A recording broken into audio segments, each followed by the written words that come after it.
Alright, let's get this party started. Are we live? Visually looks good. Audio-wise, sounds good as well. So, hello, people of the internet.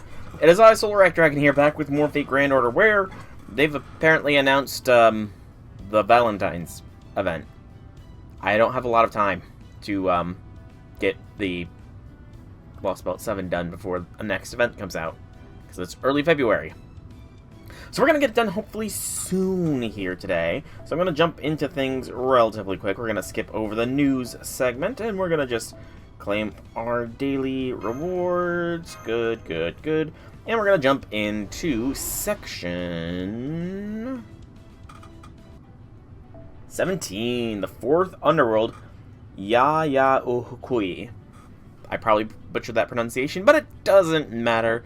Make sure that if you are watching this on YouTube, subscribe so you can see when the next episode comes out, and so you can hear more of my butchering of ancient Aztec / modern Aztec Mayan language. I don't know which one it qualifies as, to be honest.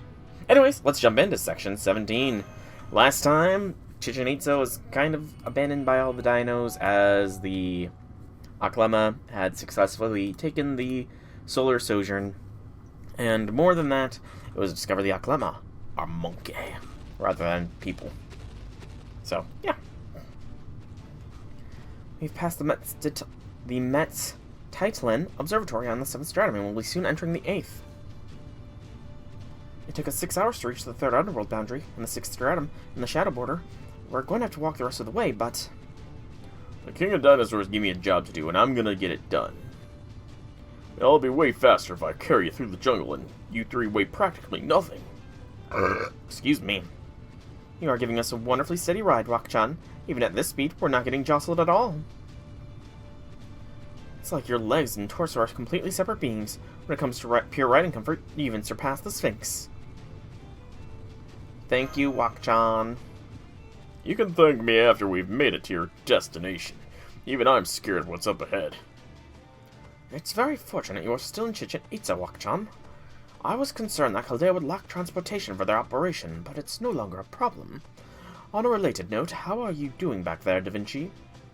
I'm sorry I can't provide the same stability as Rock-chan, but I can at least float and glide a little bit.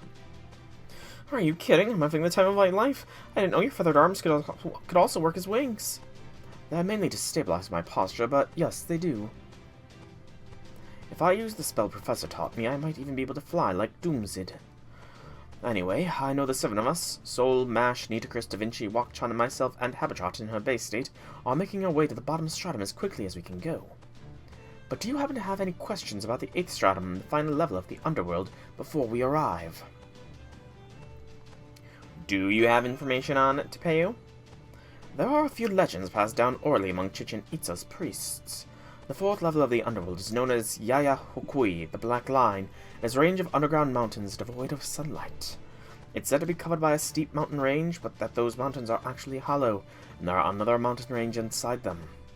It is essentially a cavern which contains an underground mountain range entirely devoid of sunlight. It's also that terrible bat Kamazot's nest, so I suppose that makes him the 4th underworld's guardian. You're gonna fight the vampire bat? Oh man, if only Lady Kukulaka were here too. Rock-chan, you know that Kukulaka would never fight Mictlan's own denizens. In fact, she's probably more likely to attack Chaldea at this point. Be careful not to greet her casually if you should see her. If you happen to see her, she'll probably chop the people on your back right in half and you along with them. Oh man, really? Then again, that does sound like her. Whenever Lady Kukulaka decides something's threatened Mictlan's peace, she wastes no time obliterating it. Like unintelligent dinos. Oh well, we'll cross that bridge when we come to it. I can dodge 1 or 2 of her attacks, but after that, it'll be up to you guys to figure out what to do. Are you okay with fighting her, though, Rock-chan? There's no law that says we can't defy a god. Besides, people and gods are both living creatures. All that matters is whether or not you can get along, and whether or not your goals align. Lady Kukulak wants to protect Mictlan, and you guys want to save your world. I figure both of you are right, so I'm going to help the side I can. Oh, but you'll have to let me think about it if Lady Kukulak asks me to join her side. She would never do that, though. The teaching of the sun whole thing is letting us roam free rather than tying us down. I see. So Kukulak is not a dominant father figure, but a watchful mother figure. I suppose I always knew this Lostbelts king would end up being our enemy. But it still sucks, knowing how naturally big-hearted she is. Big-hearted? Are you sure you don't mean big-muscled? We will certainly need to watch out for Kukulakin, but we should also be wary of you, Oval Marie. There is a very good chance she and Rasputin are moving to acquire ORT for their own ends as well. So our ultimate obstacles are Kukulakin and the foreign god. Yep, though right now our most pressing concerns are whether Kadok's team succeeds with their assault in our attempt to cross the 4th Underworld border. We're going to focus on the latter, so we're counting on you to back up Kadok's team, Sion. I need to grab my blanket because I'm getting a little bit chilly. No, Aresh, why can't you not help us? Sorry, but I can't help you. Firstly, you still haven't made it through the 3rd Underworld border, which would normally make it completely impossible for you to act freely. I'm only allowing you to do that here as a favor to Sol. Don't let him go. Excuse me. Second, David the Cryptor has already made it through here, so I have no right to touch him. And third, I still have to find Doomzid. There's no telling what he might be up to if left to his own devices. So you're saying we have to take down David all on our own, and probably Tezcatlipoca too, since he'll most likely be accompanying him. Okay, I hope Kadok dies doing this. Yes, still I'm not completely heartless. As soon as the Cryptor arrives here, I'll inform you of his route, so you can pick the perfect spot to ambush him. Cryptor or not, he's still only human, and even Tezcatlipoca's body is a vessel is a human body, not a spirit origin. You should be able to win as long as you go in properly prepared. Good luck. It's been an hour since then, so Sol's group must be in the 7th stratum by now. Good thing we managed to get here before David. I've never been so happy to have access to a big car and a top-tier driver. Still can't believe how quickly you got us through that jungle. You're telling me. Now remind me, if you would. What in the world am I doing on this assault team, Lupus? Couldn't you have chosen Monier to drive you instead? Remember, Your Excellency, Lord Monier's wounds still aren't fully healed. If he were to start bleeding from his forehead while driving through the jungle, we would all be dead in no time. You're a racer, so surely you understand the dangers of getting sweat in your eyes while driving a dangerous course. Just had to go right for my pride, didn't you? Very well then, who's going to take the navigator's seat? Who can I trust to wipe the sweat from my brow? Why, me, of course. I'd be honored to use these big, soft, rabbit ear pom-poms to gently, delicately wipe the sweat from your forehead, Your Excellency. Can I contract you to be my exclusive navigator for the whole season? Damn it. It's giving me chills listening to her play him like a fiddle. Guess Gordolf has yet to learn his lesson. Yeah, Gordolf down bad for Koyan. That much is abundantly clear. Hey, if you're out to wreck your own life, I'm not going to stop you. Can you at least wait till we're back on the surface, though? Koyan Sky, have you heard from Aresh Kagol yet? Just now, in fact, Lord David's proceeding along the route we expected. Here you go. Cripes, they're moving damn quickly, too. We'll never catch them here. Still, seems our time is finally up, Davidson Boyd. We're about 20 kilometers from our intercept point. I can get us there as quick as a wink. Prepare to eat the dust of my record-breaking lap time. Hang on, I want to shift the intercept point to here. We should wait to ambush him in the middle of the desert. You can get us there in 10 minutes, right, Koyansky? And I will take it from there.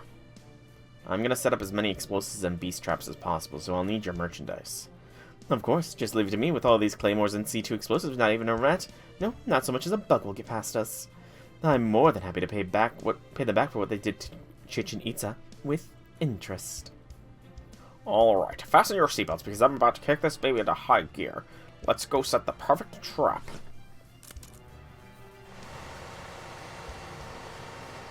By the way, Kadok, I noticed you were researching something in the Stormborders library. Did you find what you were looking for?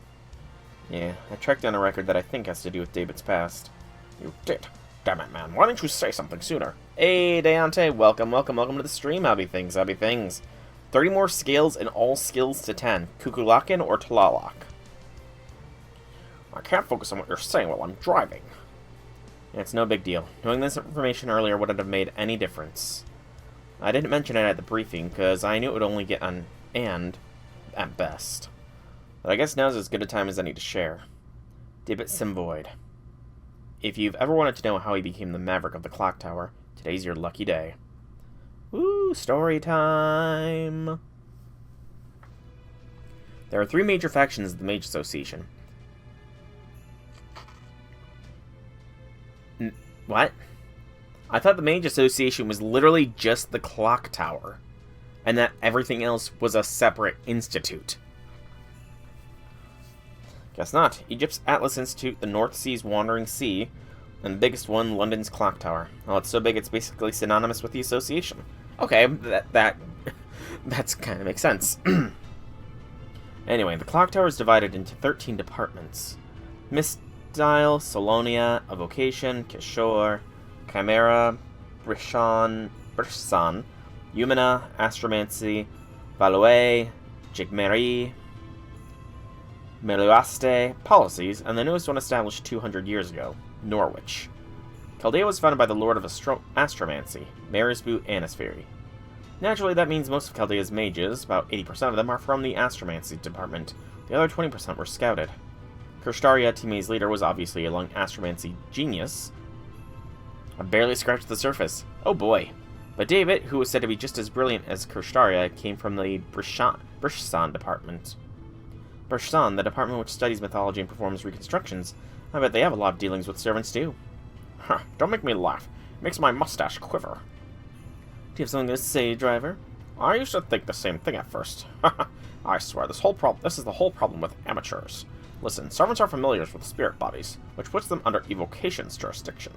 Meanwhile, the Clock Tower's dean, who is also the Lord of Brishan, categorized Brishan as the department which studies non-human creatures like angels and demons. Obviously, neither of those have anything to do with mythology or heroes. Debatable? Very, very debatable there, Gordy. Very, very debatable. Oh my, if your mustache quivering bothers you so much, perhaps I should just shave it off for you. Wait, shouldn't researching angels and demons also involve servants, since they're all mythological phenomena? For example, the divine spirit that served as my own point of reference came from the Kojiki. You're mistaken, Koyanskaya. Solonia, Evocation, Astromancy, and Meluastea all deal with mythologies from around the world too. They're considered part of the shared laws and disciplines that humanity has built up over the course of their history. So for mages, the angels and demons that show up in various mythologies are just a normal part of life. The Mage Association takes that a step further by treating all human history as a single legend, which it then helps cultivate. I mean, I kind of think that is the way it is in the Nasuverse. I'm pretty sure that is how it is in the Nasuverse, is all of mythology is one congruent timeline. The Association sees myth as a facet of common knowledge rather than something worth devoting an entire department to study. The only thing the Association would accept as a true legend is something beyond the bounds of that common knowledge. I guess Brishan doesn't deal with matters from Earth, it deals with out-of-place artifacts steeped in unknown laws. The kind found scattered all over Earth since ancient times, but never spoken of in any mythology. Even in the Magecraft world, where angels and demons are just a fact of life, there are some that are considered taboo because they're threats to all of humankind. It's Brishan's department job to discover, study, and store these kinds of threats. It's the SCP department! Brishan is just the SCP. Plain and simple. The other departments contribute to humankind in different ways, but Brishan is focused on keeping inhuman things away from us. Part of that is because the Lord of Brishan is also the Dean of the Clock Tower. No mage born in the AD era who knows anything about the modern civilization could handle it. Indeed, the Dean has a select group of elites that report directly to him. I say elites, but in truth they're anything but.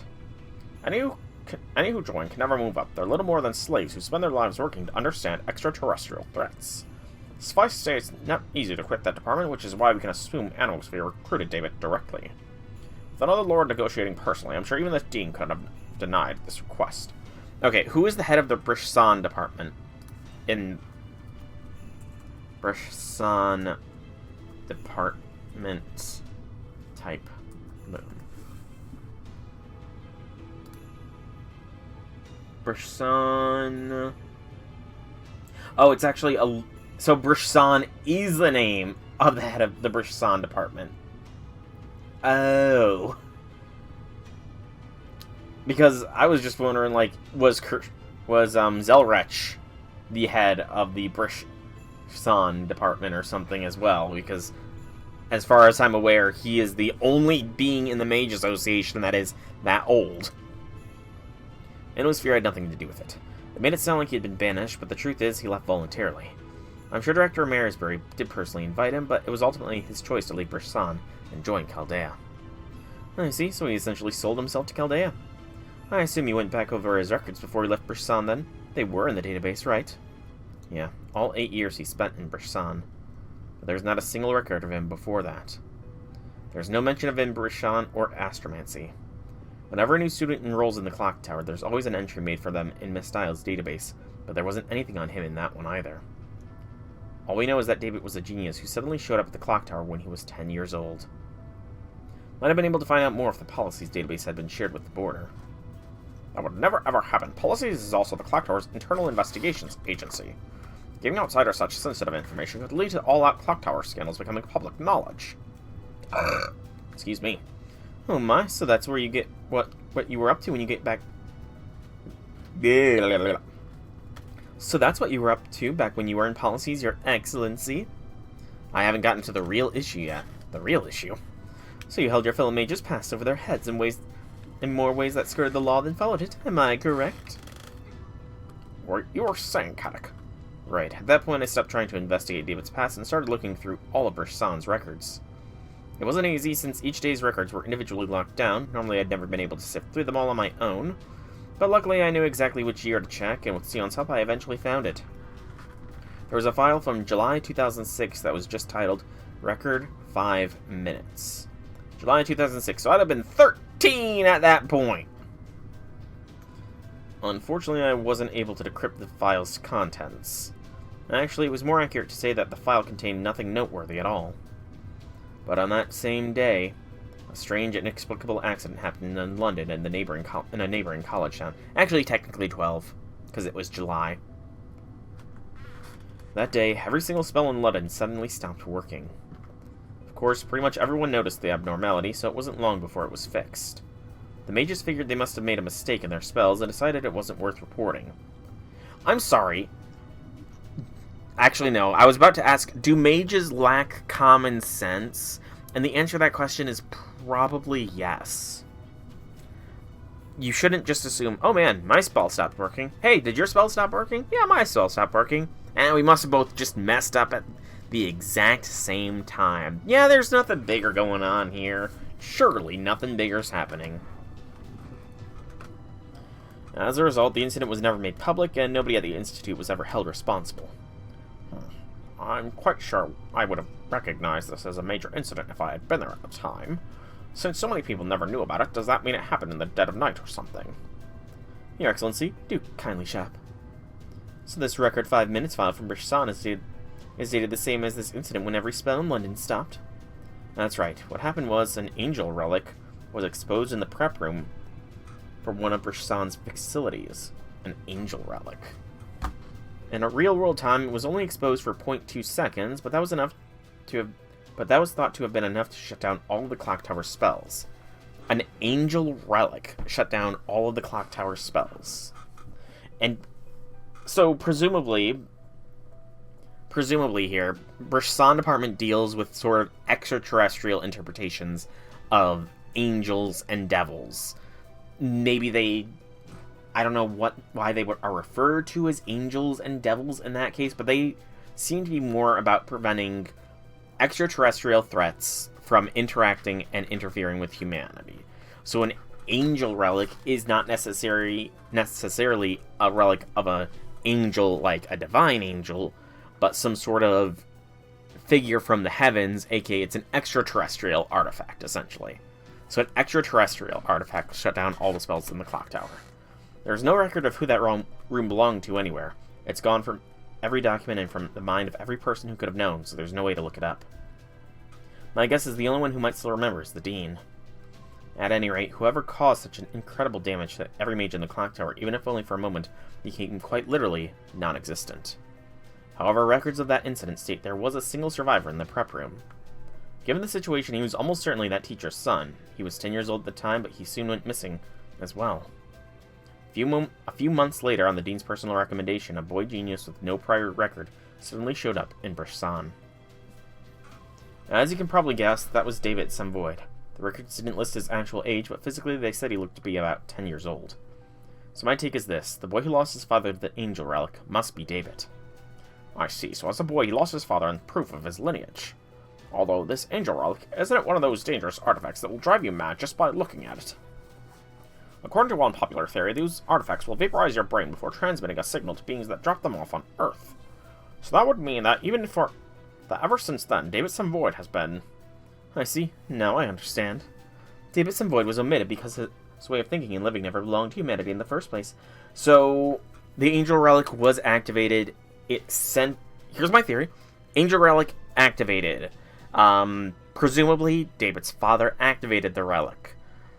In the 0.2 seconds in which it was activated, the angels/alien beings abducted David and his father, erased all record of David and his father from everywhere, and David was let go after a couple months' time, essentially. No, he was let go instantly. Because there was a survivor. So there's some form of time dilation as well, I guess?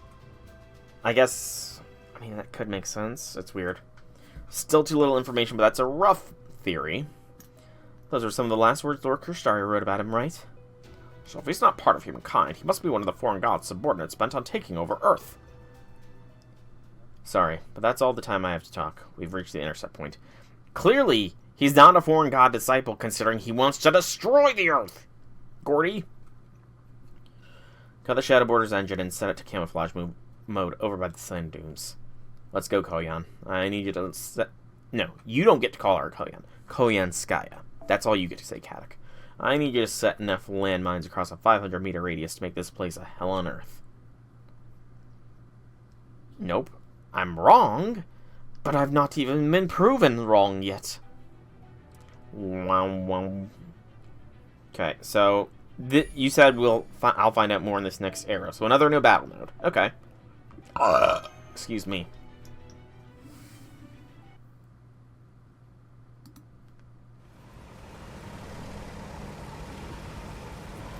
Wow, when did the storm border... Oh, yeah, camouflage mode. A sandstorm. This wasn't there before. Is this you're doing, Tezcatlipoca? The hell's that supposed to mean? You think I'm behind every bad situation we find ourselves in? This is Camazotz. That bastard's been using command spells on servants like they're going out of style. Yeah, fine. I sold him the command spells in the first place since he wanted them so badly. How was I supposed to know he was going to play pretend master like an idiot, though? Maybe next time you'll think twice before giving every Tomas, Rico, and Javier that comes your way a trial. So, what do you make of Camazotz? He's great. I might be the strongest god of the Aztecs, but in this Lostbelt, the title of strongest goes to him. Playing with command spells has placated for him for now, but once he runs out of toys, he'll show his true colors. I see, then we should have no trouble getting past Galdea. Now we just have to hope we don't run into Kukulakan. Don't worry about her. If we do encounter her, it just means one of us will have to sacrifice himself. Oh, wait. If we're dealing with Kukulakan, I guess it'll have to be me. She's a Lostbelt god, the Mauler or whatever, copied off proper human history, right? Then I'm a good match for her. Gotta get to the last Wonderworld. Got it. She's inexperienced. Her brute force approach won't hold a candle to my expert evasion. What's wrong, Iskali? You've been glum for a while now. Getting motion sick or something? This your first time in the car? No, I'm fine. I'm just a little dizzy from taking in such unfamiliar surroundings. But please, never mind me. I didn't see any sign of Tlaloc when we left Mexico City. Great Tezcatlipoca, do you know where she is? She hasn't come back, so she must have lost. You hate to see it, but sometimes that's just how it goes. Besides, I only really summoned her to build your city, so her job's been done for a while now. You mean you didn't make Mexico City yourself, Great Tezcatlipoca? I could have, but she was a better fit for that terrain. Mexico City's a true blue proper human history style town. Even the name comes from its modern incarnation. It was originally a beautiful place called Metztaipan, or the Lake of the Moon. It was a water-floating city that served the Aztec kingdom's capital, where they worshipped two gods. It's nothing like Chichen Itza the Dinos built based on old Khan ruins. Yes, the capital. Beautiful Mictlan. What, still feeling dizzy? Hang in there. Not much longer till the bottom stratum. You've already made it this far, Iskali. Don't let all that time, effort, and fighting go to waste. Who, Iskali? I've already learned Iskali is just corn. Iskali is just a corn man. It is hilarious. I will forever mock him, and I will never summon a man made of corn. Because he is pathetic. He's not even human. He's just corn. He's just sentient corn. A little bit of heat, and he would go pop. Yes, I know. My life solely existed for the anger rooted in my soul. And I did laugh. Huh? What's going on, Cryptor? We're under attack. Hang on tight.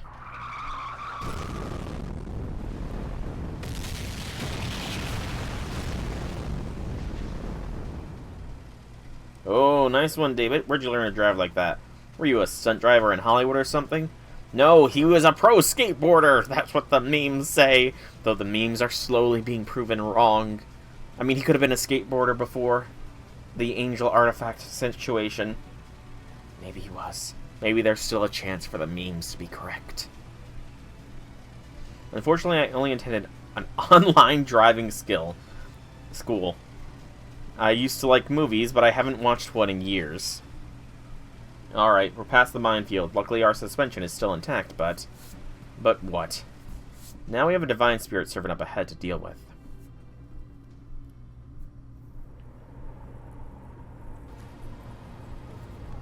Ooh, Koyan ascended!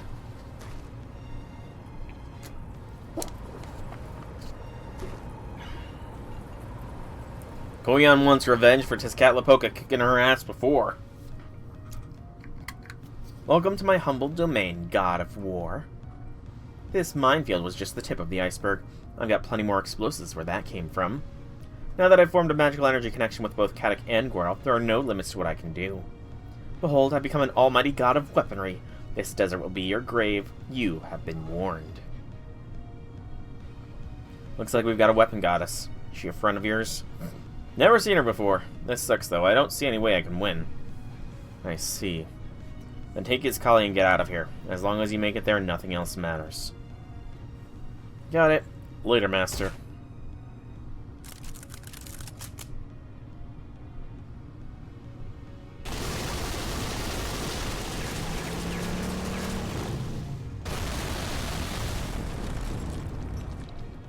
Did David just ram her with a car? So you let your servant go ahead and nearly blew yourself up in trying to hit me with a kamikaze attack.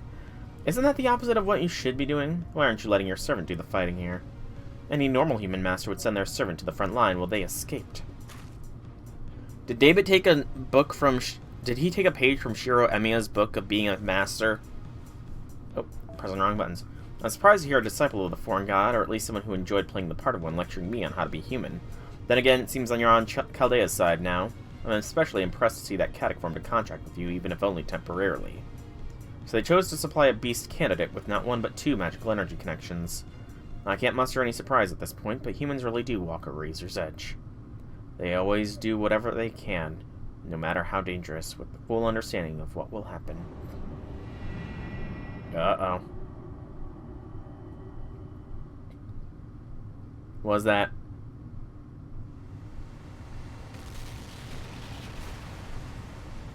Damn it, they passed the 400-meter mark. I think he's even better off-road driving than I am. We need to do something before they break through our traps. Hold on, I'm going after them. No, wait. I didn't expect the minefield would be enough to stop them. I'm counting on Koyanskaya to finish the job. Between our contracts and the Shadow Border's reserves, she's got a ton of magical energy to work with. Right now, she's as strong as divine spirits get. We're better off staying out of her way. Fair point. She's not the sort to feel bad about a bit of friendly fire. In fact, I dare say she'd even relish it. Two people just got out of the car. It looks like Tezcatlipoca and Iskali. David's staying? No way. Is he actually planning to ram Koyanskaya? Oh, look at her go. She just blew their car up to smithereens without even batting an eye. David got out by the skin of his teeth, but haha, we've got this thing in the bag. No lone mage could handle all that demonic mixing alone, without a servant's help. I'm bringing the Shadow Border out, Son Lupus. First, we'll take David captive, then it'll be in Tezcatlipoca's turn. Yeah, sounds good. We got anti-beast spells laid in behind Koyanskaya. We shouldn't have any trouble tracking Tezcatlipoca down, but... Did we really do it just like that? I was expecting them to put up more of a fight. What's with those readings? The foundation of humanity value doesn't usually fluctuate like this. Karak, sit down and strap in. You'll need to enhance your body to protect with whatever you've got. What the fuck did David just do? David! What'd you do, David?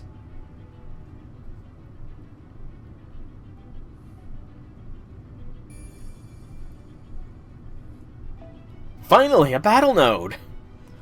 So, form your part immediately before the battle begins. Press start. It crashes my software. As soon as the software comes up, we close FGO and relaunch FGO. You mentioned I haven't found out who he really is yet, but he is just corn. That is all Iskali is. He is corn. Which technically means that the dinos could eat him, no problem. That would be an appropriate way for him to die. Since he said he can never die, if he just becomes an eternal food source for the dinos, that would be an excellent way for him to make his penance. An excellent way. Oh, this is a cool environment. It's really well lit. Beautiful.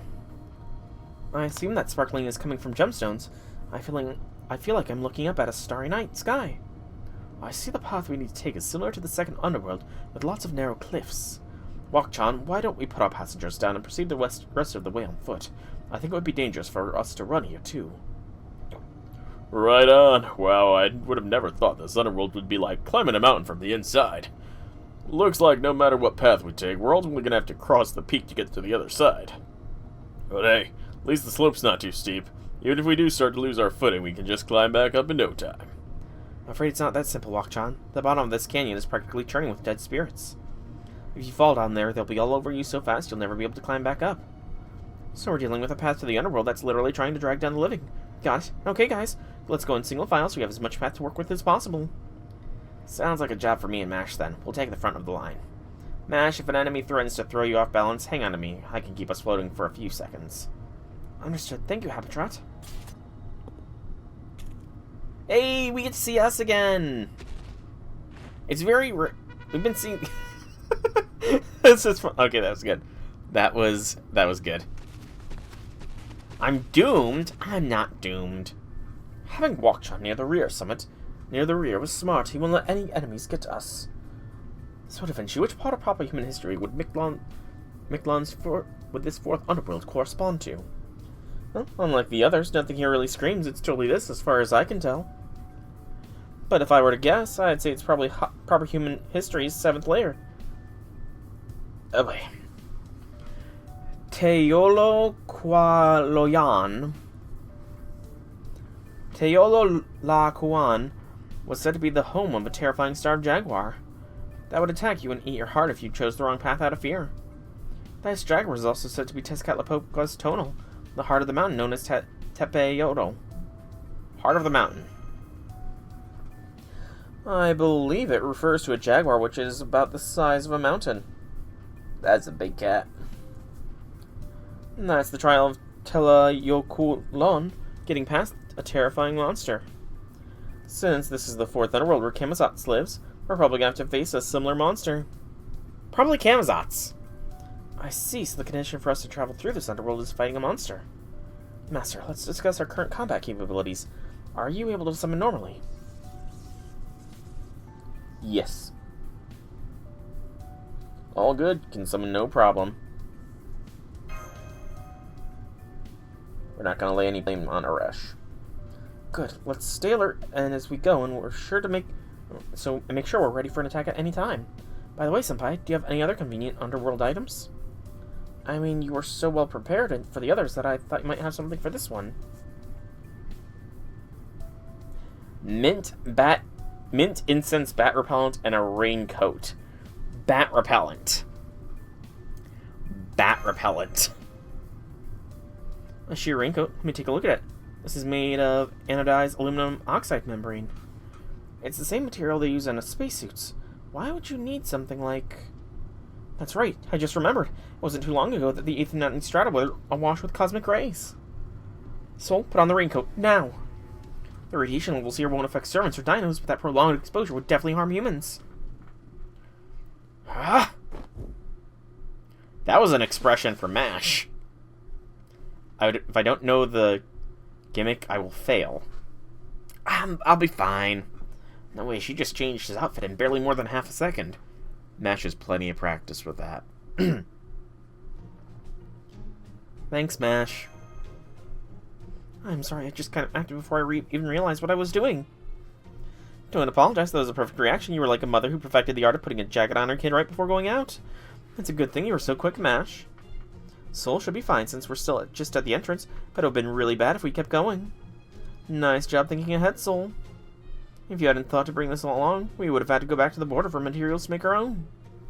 That mint incense bat repellent is a good addition as well. It explains why we haven't run into any bats since we've set foot in here.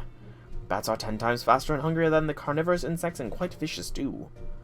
They are easily the most dangerous bloodsuckers in Mictlan. Even our dinos wouldn't stand a chance through a large cloud of bats. Their fangs can easily puncture our biowave membrane and make us feel intoxicated, even while they suck out our blood. That intoxication numbs our brains and makes us feel completely euphoric, to the point where we no longer care what happens to us. If there is an apex predator in this world, it's certainly them. We even have a name for the condition, bat impairment. Isn't that just bypassing booze and going straight to drunk? I don't suppose. No, it wouldn't work on Camazotz. An unpleasant scent wouldn't be enough to drive him away from us. Doubtful, yes. If we're going for the peak, we're bound to run into him eventually. So we'll just have to be aware that as we make our way up there. Remember, time is of the essence right now. We have to make it through here and reach the bottom stratum before David and Tezcatlipoca. Well, racing the crypt into the 9th stratum, are we? I understand. Better hurry. I can be reasonable if you're going after ORT. I won't stop you. Whoa, thanks. Hey everyone, did you hear what Camazotz just said? He's right behind me, so I bet you did. I was worried about what had happened when you ran into him, but it turns out he's a real nice guy. I mean, you know, if he's cool with us taking out ORT, you know what?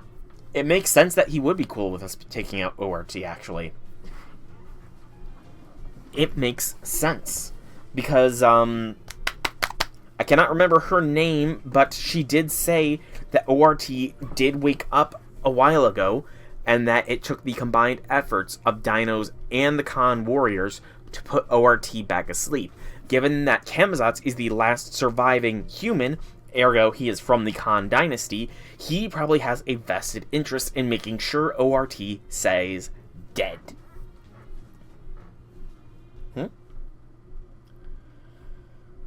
Did you say he's behind you, Wakchan? So reading's at maximum. Pattern is identical to what we've seen so far. It's Camazotz. Oh gosh.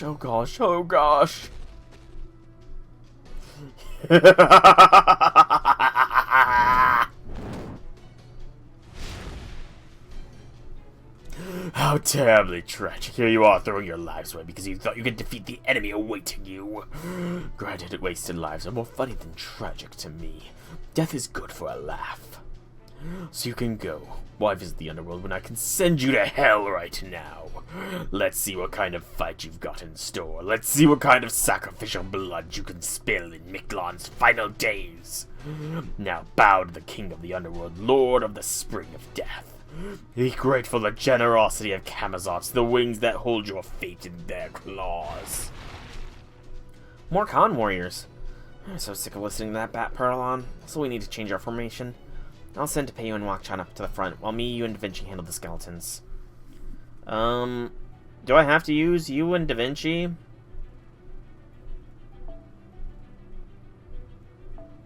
No, I don't. Alright, I'm still filtered to only showing Avengers.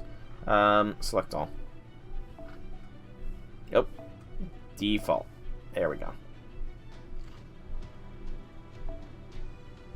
Okay, and I cannot drag Havoc out. So, all the Knight classes, all the Knight's men, couldn't but Humpty together again. We're gonna go with a Bazaka. AOE. Let's roll.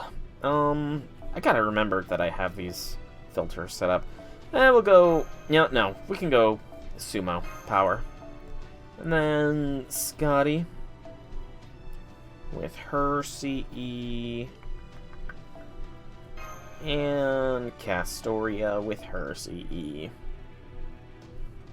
Of course, you say there's a gimmick, so this is probably just going to be the trial one. Mash can come along too. This is probably just going to be the trial for this arrow while we figure out what the gimmick is. Probably.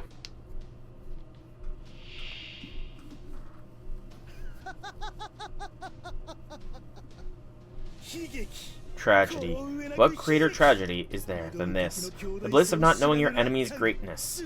A vain death. I will watch this battle. The blood of savage sacrifices filled Mictlan's dying days. Okay, so what do you guys got? Organism modification for increased defense and decreased damage taken. Alright.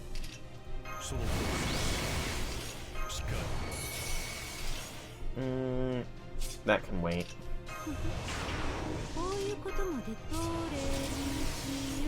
Heavy Cat, can you do that? Into play state that plays invincible, guts, HP recovery, remove, blah blah blah blah blah. Okay, no. Swibby swap in a Cass.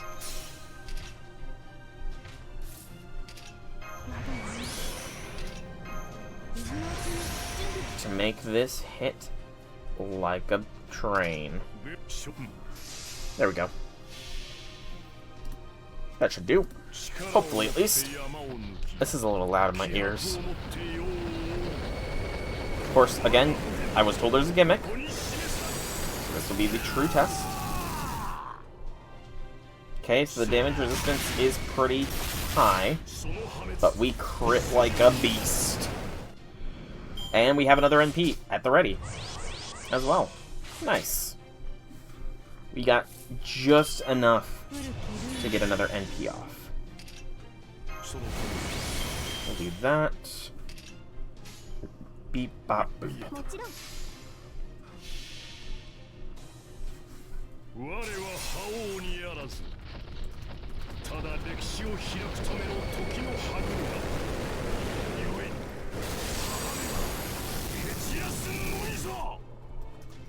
Nice! Didn't even need the Buster attack.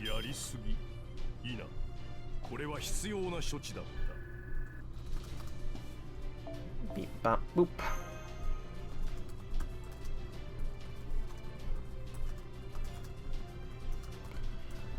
Okay. Another battle node. No clue what kind of enemy, so we'll start the quest. Let it load, let it load, let it load. Quit FGO, relaunch FGO. I really hope that this is going to just be an issue with this Lostbelt and that future events will not have this issue going on. I hope that they don't, like, there's not something in the code of FGO that changed as far as missions go starting in this Lostbelt. Because if there is, then that is going to be so annoying.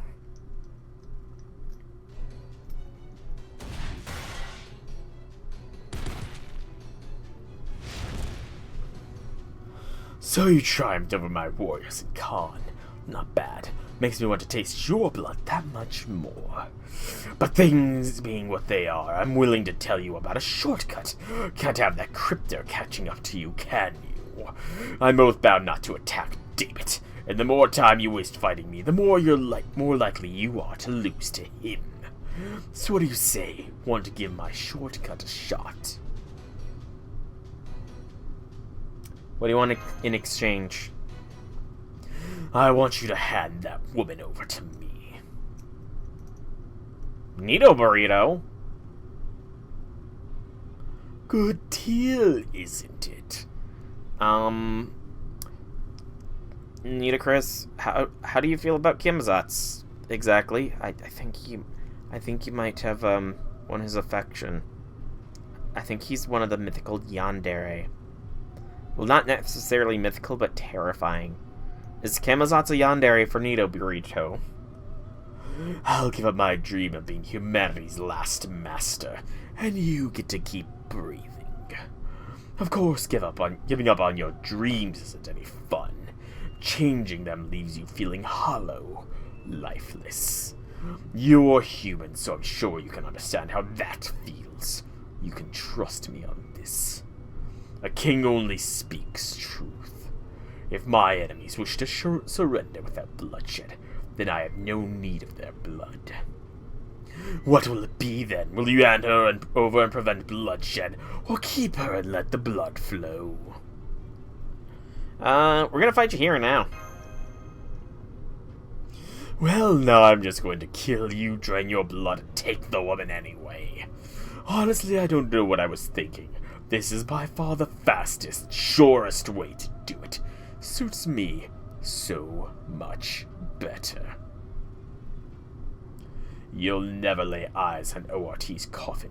You're going to spend your final moments tumbling into my canyon and taking a dip in my spring of death. F5EQK.L. I feel like you might have mistyped something there, Deontay. You might have mistyped something there. Before we get started, I want to ask you something.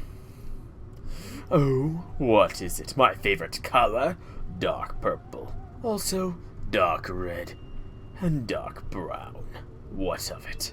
Ah, your puppy messed with your keys. Gotta love pets. Gotta love them. Is it true you defeated ORT? Who told you that? The Mala, Kukulakin, that useless Shkish. No matter, whoever told you, it changes nothing. The question is a personal challenge to me and an insult to Khan. And so, I will meet your insult with violence. I trust you knew what you were getting up to when you spoke up. Did I, Camazot's defeat ORT, you ask? Did I kill that planet-eating monster? Of course! I defeated it by sacrificing everything and everyone around me. I used everything at my disposal to massacre the beast that devoured Seva, the space tree, and threatened to destroy all of Mictlan.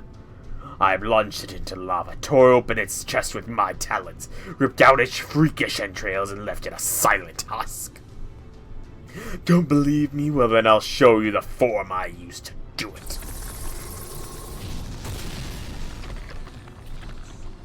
His spirit origin output. No, the number of his spirit origin readings are growing like crazy. 100,000, 1 million, 10 million, 100 million. This goes way beyond having multiple spirit origins. He has over 100 million of them mixed together within him. Priest of Chaldea. Forgot your name! I don't care what it was. Once I felt a kinship with you. I've heard you're humanity's last master. I know how that feels. Wait, no I don't. I've long since forgotten. Feelings are useless in a battle as they are to a king. Humanity's last warrior has no need of such things. Speak my name. I am the hero of Khan, the spider-slaying bat, the king who forsook his crown. A weakling who could not save the world without sacrificing his subjects.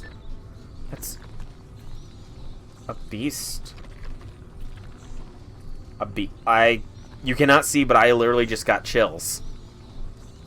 Then, what does this mean?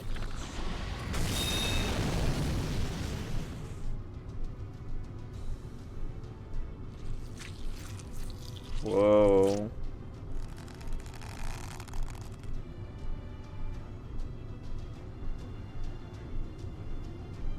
That's wicked cool form. Now I will show you the blood of Camazots! Witness the essence of terror conjured by the people of Khan, who threw themselves into the hell that is Zibalba!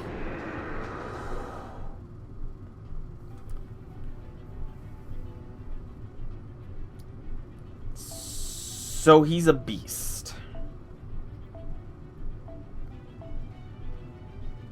Camazots is a beast.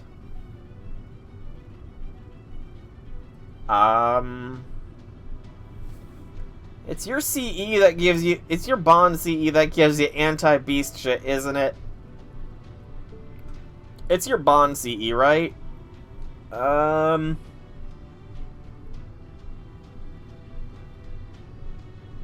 Yeah, it's your Bond CE. Dang it, if only I had gotten Angry Mango to Bond 10, then I would be fine here. I would be fine with a Bond 10 Angry Mango.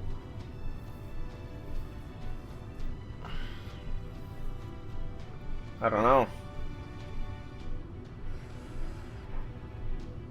Absolute power. I think that's what I gotta go with. Absolute power. Oh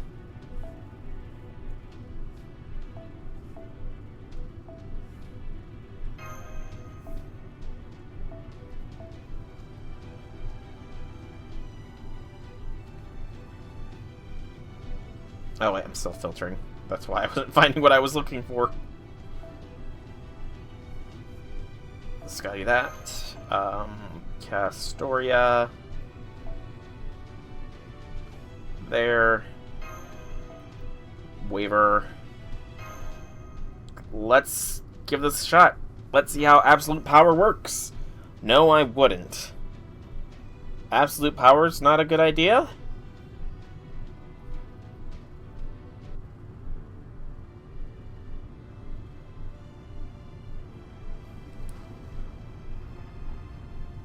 Evil of humanity.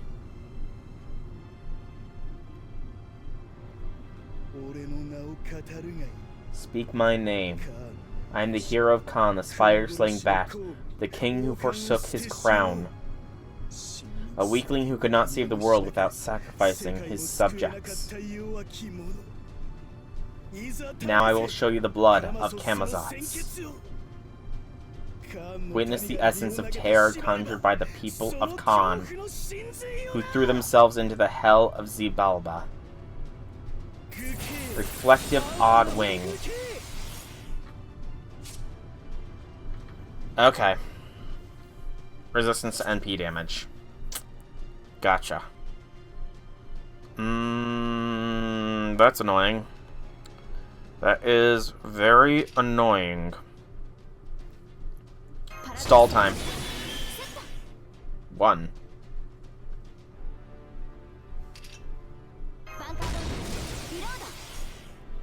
2. I don't know why he's counting. Why is he counting? I'm a... Poison. You poison me. Ooh, that's a heavy poison. He inflicts HP loss with every attack, too. Ouch.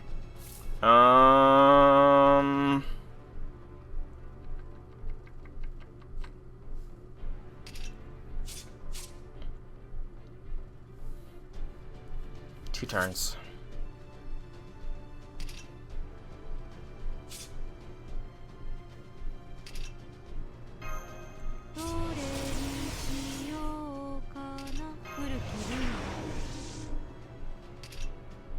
Two times 3 turns. Do it.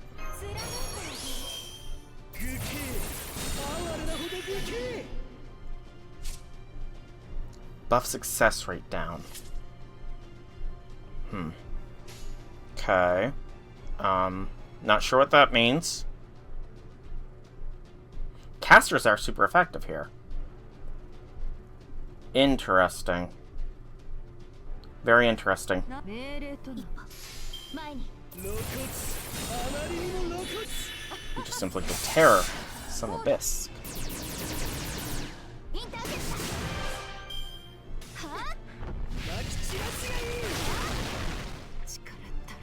There goes Scotty.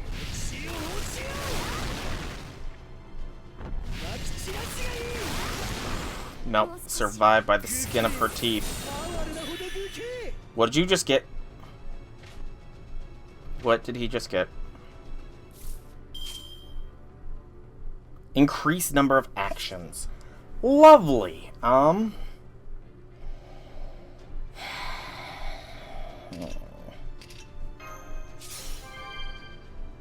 That counts. Annoying.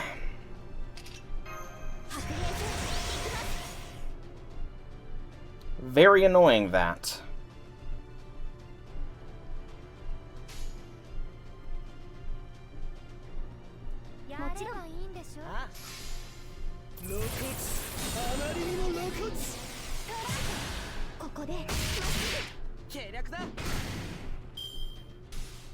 Damn it!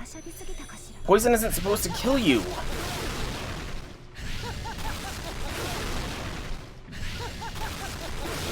It's not supposed to deliver at fine. Wait, what? He inflicts death. Lovely.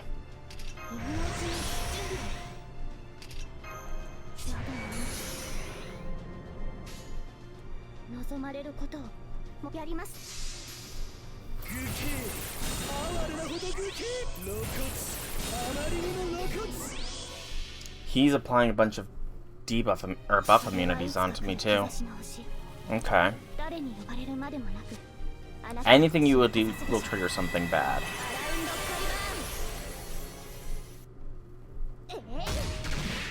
I didn't even see he got evasion.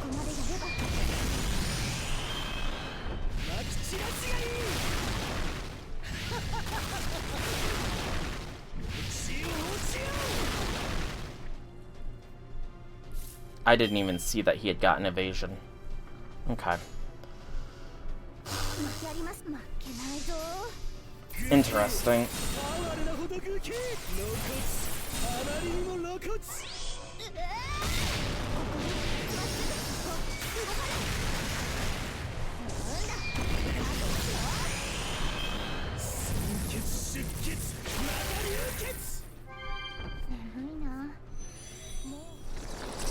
Lightless Con.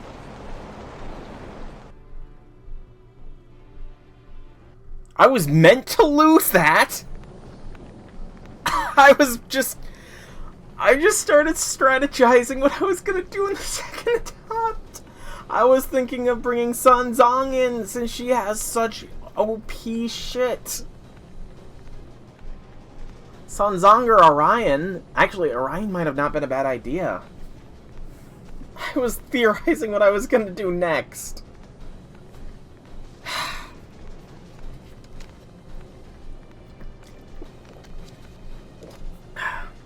Delicious H2O. I'm detecting multiple unidentified heat sources all around us. It looks like a cloud of bats. Damn, not even shedding a light on them is enough to make them disperse. Their skin must be light absorbent. Soul, Mash, let's fire the black barrel. That'll scatter those bats. Okay, don't bring down the cave on us. Of course, I'm just gonna scare these bats off. Here goes.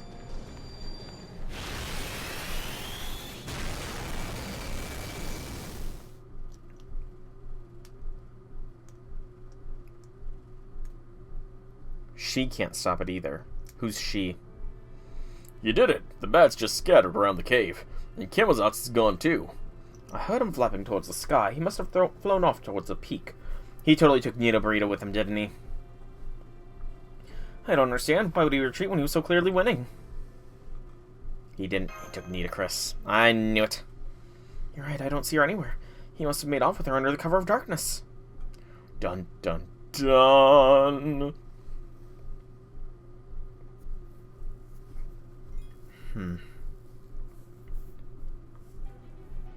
Another miss. Okay, so we're not done fighting him. We're going to be fighting him again here. Okay. Quit that. Relaunch.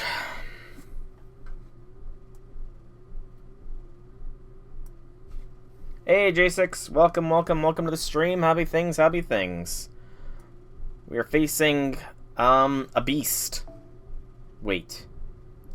We're facing a beast. Lock in. Alright. I completely kind of forgot in the hype of it all that it had said he's a beast. That means there's only one true option for how to proceed here. Begone, foul demons. Scream, cry, plead for your lives all you like. No one shall ever hear you. If anything, you should rejoice. Once I've killed you, your bodies will rest forever in the Nile. As if making my brothers your puppet pharaohs wasn't enough for you, you had to have them all killed. How dare you? How dare you? At long last, the time has come for me to punish you for your crimes. Why, Nitocris? Why are you doing this? You wouldn't be a pharaoh if it wasn't for us. Every step I've taken has been to bring me to this moment. Everything I've done, I've done to give all of you what you deserve.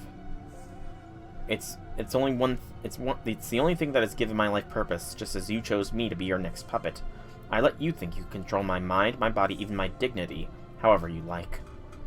And now you've fallen into my trap. Tell me, exactly, what gift do you think I meant to offer you? A feast of pleasures for all your senses, a mountain of gold, or perhaps you thought you could ravage my own body. This ends now. Your insolence, your scheming to manipulate the pharaohs, all of it. He literally has a beast-class spirit origin, and there was the whole evil of humanity thing that popped up. He's a beast. Please stop. I don't want to die. I don't want to die. And forgiveness is what you want. Beg it of my brothers you so ruthlessly murdered. Not one of you will ever see the eternal kingdom. Unfortunately for you, neither will I. I'll be joining you shortly. Once you're dead, I'll capture your souls and see that they are made to endure unending torment for all of eternity.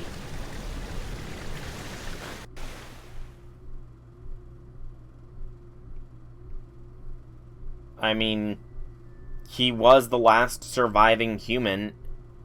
He's the last survivor of Khan. So, and he has to have a love for humanity as well, because those are the two qualifiers to being a beast. He's different from the bitchiest bitch who's ever bitched, who thinks she's the only human, to the fact that he was the only human. That's right, I have no regrets. I took my revenge, restored the Pharaoh's glory, and took my own life. When a Pharaoh dies, they set off for a paradise free of pain and suffering. They have the right to do so, and the authority to exercise that right. But I wasn't prepared. I assumed I would never have such a right. I never forgot that anger. I never forgot that hatred. And as much as I wished otherwise, I could never forget what I had done. Deep down, I believed doing so would be wrong, regardless of how just my reasons may have been. All I know is that he is a warrior of Khan. He's the last he was the king of Khan, to be specifically. So bright. What happened to me? I was fighting that monster, that bat, and then... Wait, what's that sound? Whoa. I knew it. Hey, blood still tastes terrible. They ate too much meat. Their diet is much too imbalanced. Still might be better than before. I think there's more depth of flavor now. Maybe. Camazotz, what are you doing? I'm eating. Every soldier gets hungry and has to eat at some point. Yeah, and I'm also pretty sure he might have a thing for Needle Burrito here. That's kind of ambiguous right now, though. He either has a thing for her or he wants to murder her. But given this conversation, I feel like he might have a thing for her. I grew thirsty for blood while I was fighting Chaldea. When I want something, I take it. So I returned to my home and quenched my thirst. I brought you with me out of habit. King Protea, Benienma, Ereshkigal, they all smelled like the underworld. I enjoyed taking them back here and using command spells on them to turn them into guardians. Okay, question. How did you transport King Protea? Legitimate question. How did you transport King Protea? She is, like, never stop growing levels of big. I don't think you're that physically strong, Camazotz. I'm sorry. Yes, you have, like, 1,000,000 spirit origins, technically, and you are a beast, but you're currently also underground. Unless you have some method of shrinking King Protea, you did not bring her back here. Sorry to say. That's a lie. I was on a roll, so I chose you to be the 4th Guardian, but I forgot I'd already used up the command spells. Without them, I can't make my wish come true, so there was no point in bringing you here. You're useless, worthless, a complete waste of my time. So I'm your prisoner now, is that it? I took you on a whim. There was no greater purpose behind what I did. I see. So you let your whims lead you around by the nose. I did read part 1. I did read part 1. It's just what he's saying there contradicts that he brought them here. I mean, maybe he brought their spirit origins here in that case. I could see it, but physically, I'm somewhat making a bit of a joke on his part. Like, at his expense, too.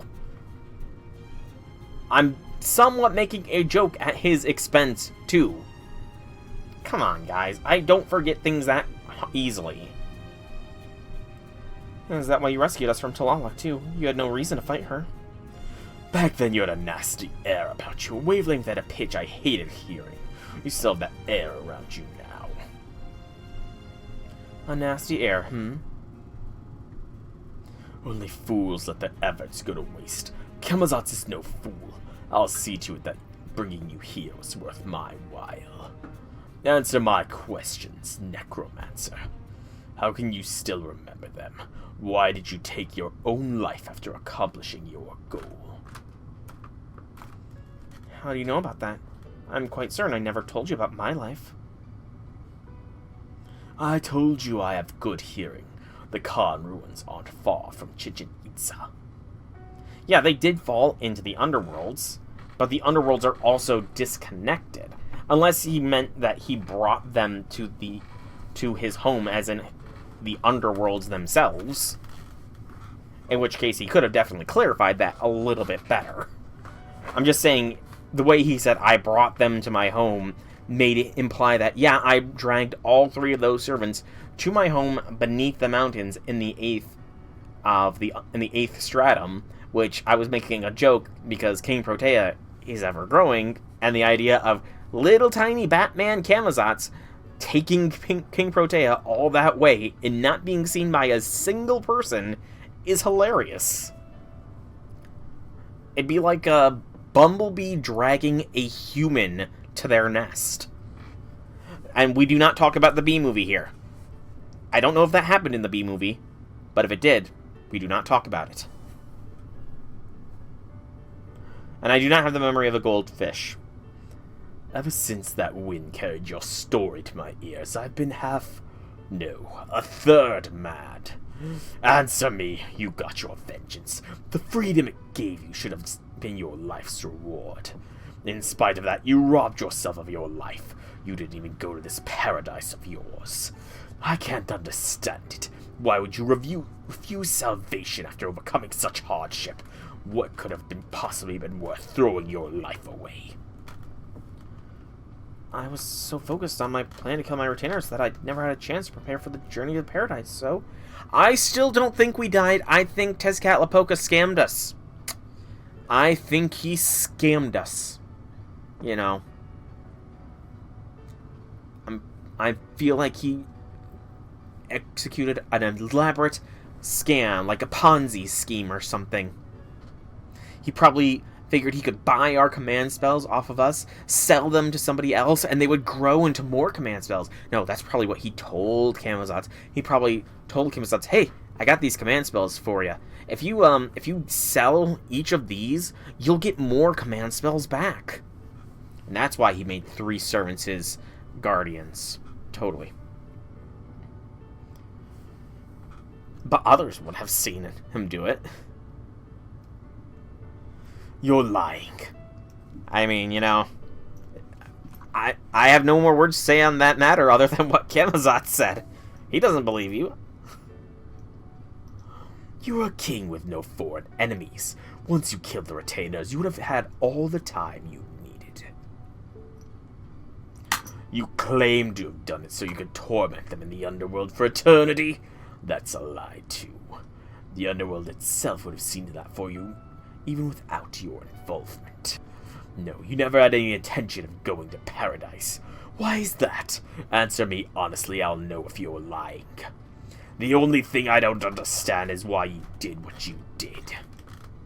All I can come up with is that you thought yourself a criminal, but that can't be right, can it? Don't tell me that despite being perfectly just and holding absolute power, you thought you were the most despicable one of all. No response, huh? Then I was right. Hilarious! You proper human history kings are utterly hilarious.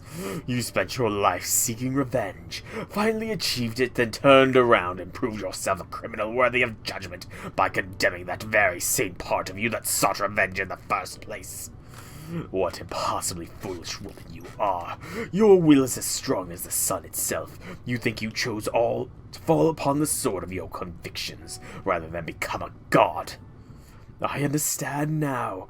I'm satisfied. Back to my boring meal, then. Okay, maybe there's something we don't know what actually happened, because he also gave us a sugar skull as, compensation.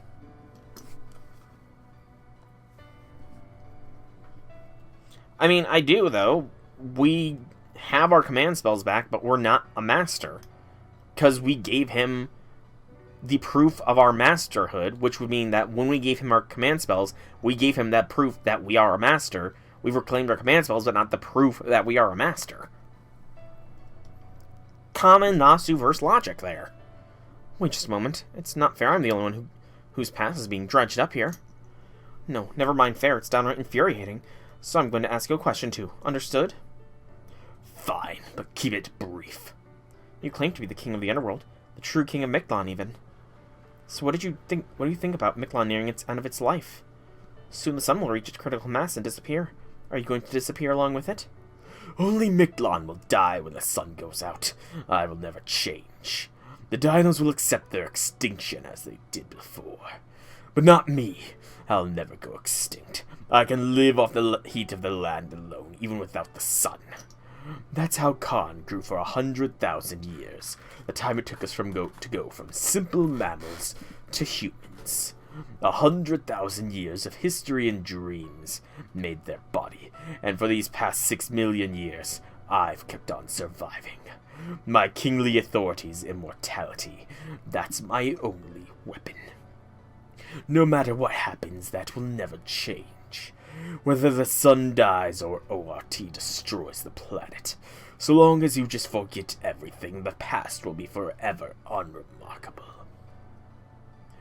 In this way, the present continues forever, free of pain and sadness. Not even my shadow lasts beyond the moment. I knew it. By forgetting everything, by never giving yourself a single thing, you... Are you satisfied now, Necromancer? Try to leave this peak and I will kill you. Stay and I will spare you. There's something else we gave. I can't think of what else we gave. I won't tie you down. I won't demand anything of you. You're free to do as you please. But whatever you do, don't become an altar. That would be revolting. I have no desire to see a you that isn't you. That's awfully naive of you. It won't be long before my allies come for me. If you let me go free, you'll only be adding another name to your list of enemies.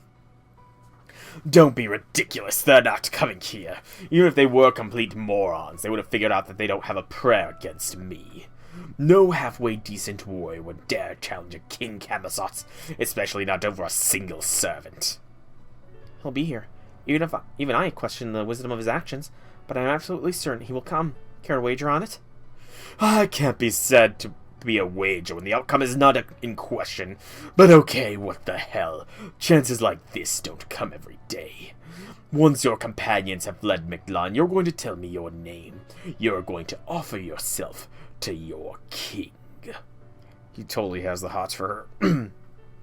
But if they should happen to come here and challenge me, I'll give you this whole underworld, and you'll have a second chance to be a queen. We have a deal. You're ready to hand it over. Shock. So he was a moron after all. I swear. Humanoids never know when to give up. What's up, J6? Neato burrito. Even unyielding spirit can become inconvenienced when taken too far. Nothing is more pitiful than a hero without anyone to admonish them. Yes, I did notice that it was Tezcatlipoca. I did.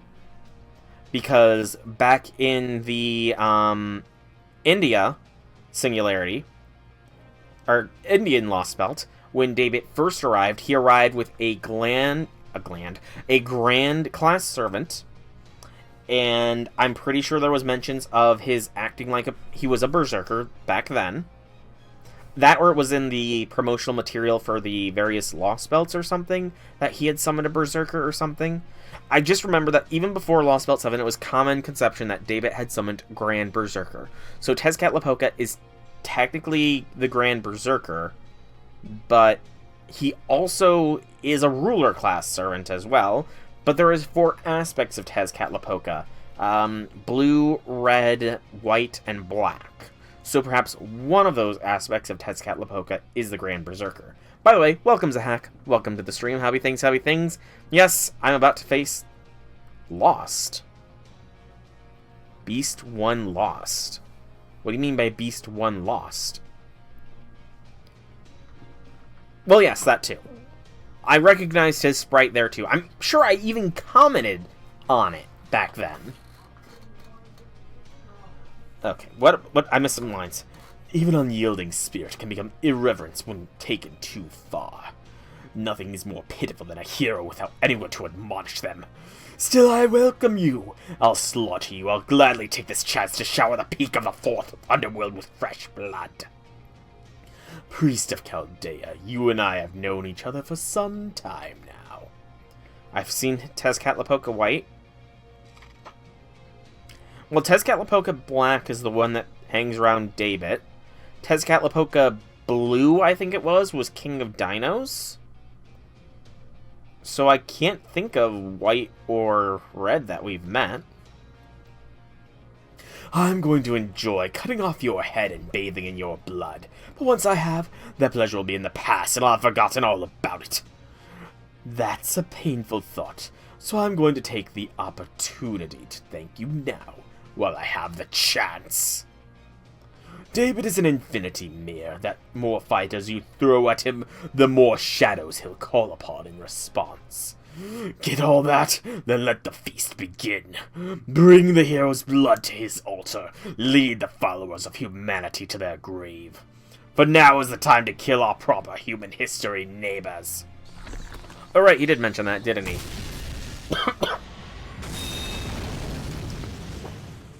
Sorry, doing his voice hurts my throat. So Kugulakin is Tezcatlipoca White, then.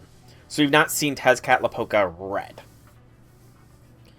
6 servants. I said that, Deante, but that was when I wasn't even thinking about the fact that he's a beast. And there is one thing I will always do. Okay, he did inflict instant death. Is there an instant death immune CE? Death immune. No targets eligible. Lovely. Death resist up. Okay. It's a 3-star CE. Okay. I might have to rank that up. Trying to think. If we're going for this, then we want Merlin. His CE. Because Buster and crit strength. Okay. Wave. Here's the thing, though. He does a buff success rate down. He did a buff success rate down when I did 3 skills in 1 turn. And that includes master skills.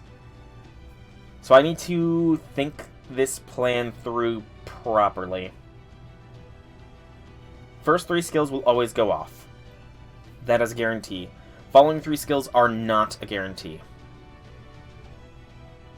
Castoria has a bigger attack buff. But Castoria, I believe her...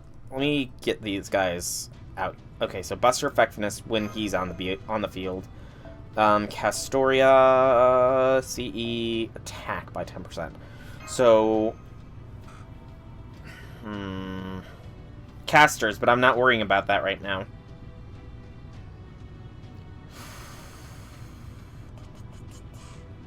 Trying to think. But the issue is, if I play the reset gambit, then I'm going to keep... Okay. Since Castoria's does not matter, I need a Star Bomb. Crit star gain. I clicked on that, please, and thank you. 20 stars. All these will just be 20. Okay, so the 20 stars. Mashes will give some more stars. Mash for skill. Merlin buff. Merlin first Castoria attack buff. That should trigger the buff success rate down. If we're doing this, though, we might not need to worry about death resist. We might not need to worry about death resist. He had like 300,000 HP, I think it was, in that last time we fought him in the first bit. Break bars do tend to go up in HP. You know, no, I should keep death resist. So Mash Buster, Merlin Buster, Cass attack buff, swap in Waver, Waver attack, Waver crit, Merlin attack buff, Mash crit stars. Okay. Let's see if Mash can solo Beast. Again.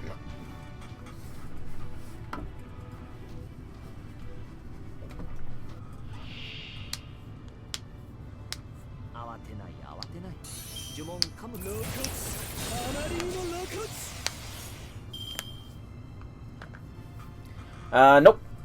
Restart. So, get ready for Restart Simulator. Because I need a Mash Buster start. Yes. Yes, I am.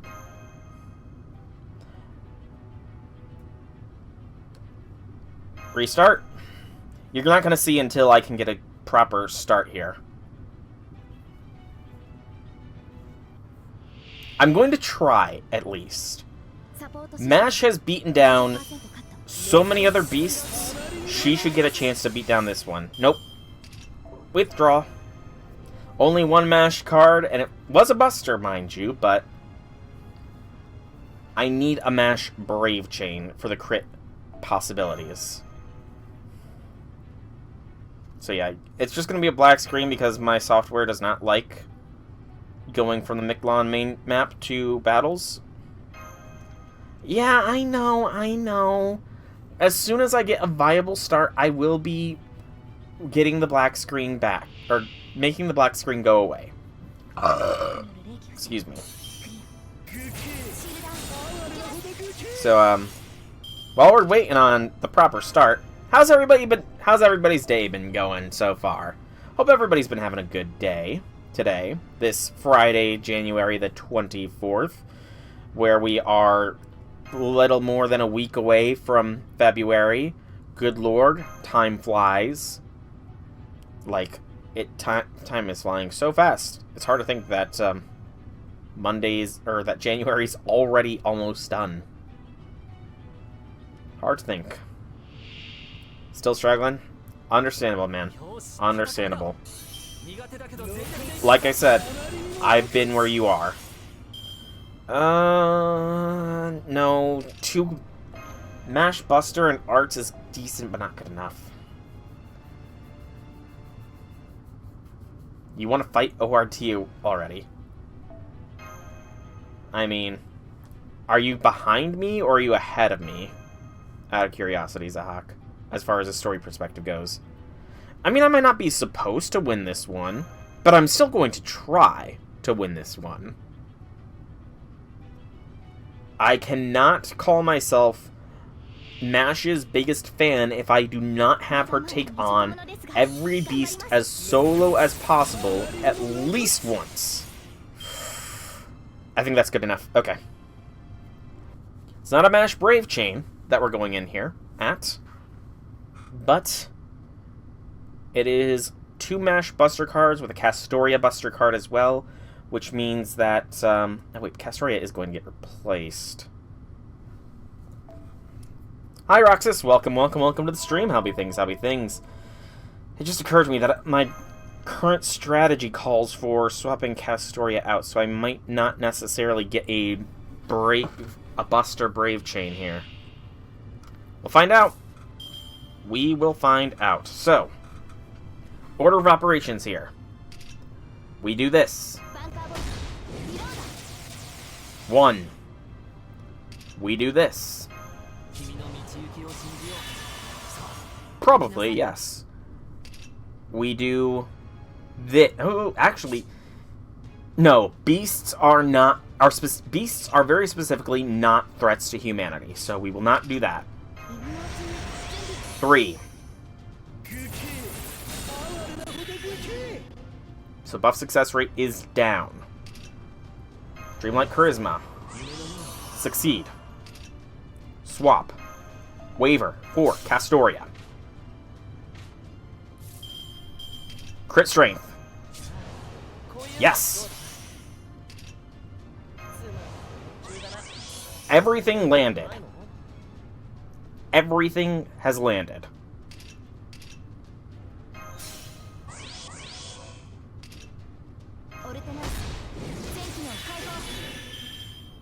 Okay. Now the question is he a divine being or not? I don't know. I don't care.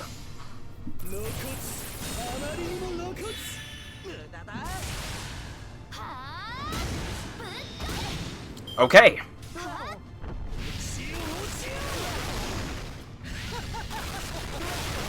Solid hits. He healed a little bit. That's fine. Get a group invincibility up.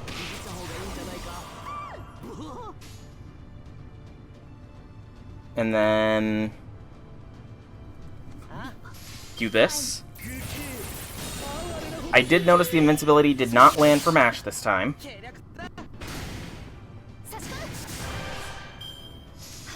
And she's stunned. Which is unfortunate.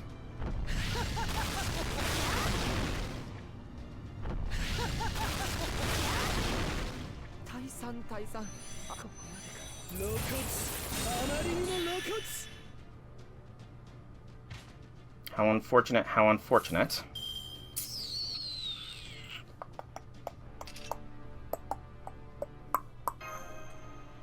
This does not cleanse all debuffs, only attack debuffs. Still, we can heal. And do this.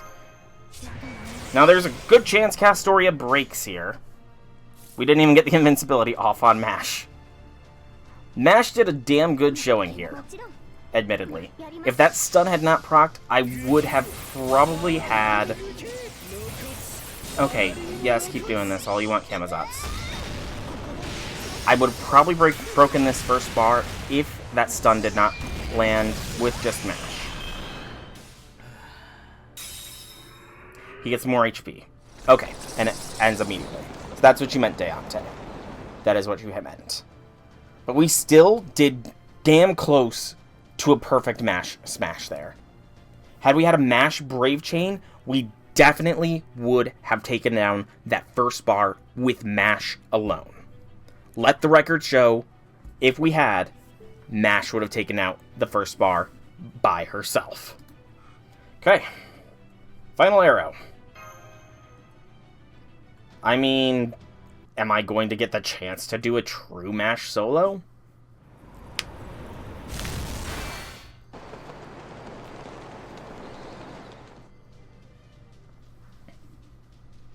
I knew it. They can't possibly defeat him. Camazotz represents all of Mictlan's human history. As long as he bears that duty, that curse, he can never be felled. Oh wait, I forgot. I completely forgot that it was a battle node. I completely forgot that was a battle node. So it blacked out the screen. My bad. My bad.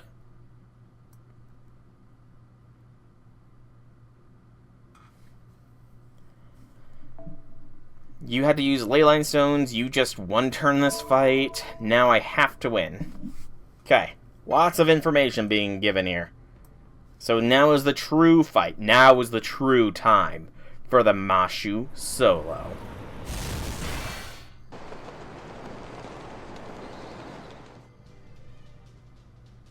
I knew it. They can't possibly defeat him. Camazotz represents all of Mictlan's human history. As long as he bears that duty, that curse, he can never be felled. Okay, so Camazotz is a beast. So I'm gonna go off tangent here. Camazotz is a beast. Confirmed. He's the last human in Mictlan. Confirmed. He was the king of the Khan. So he also does not remember. He chooses to not remember things. So he might not be aware that he is a beast, or he might not be aware of how he became a beast. Here's my current theory for how Camazotz is a beast. Beasts are only brought about by their love of humanity. This place is already a Lostbelt, so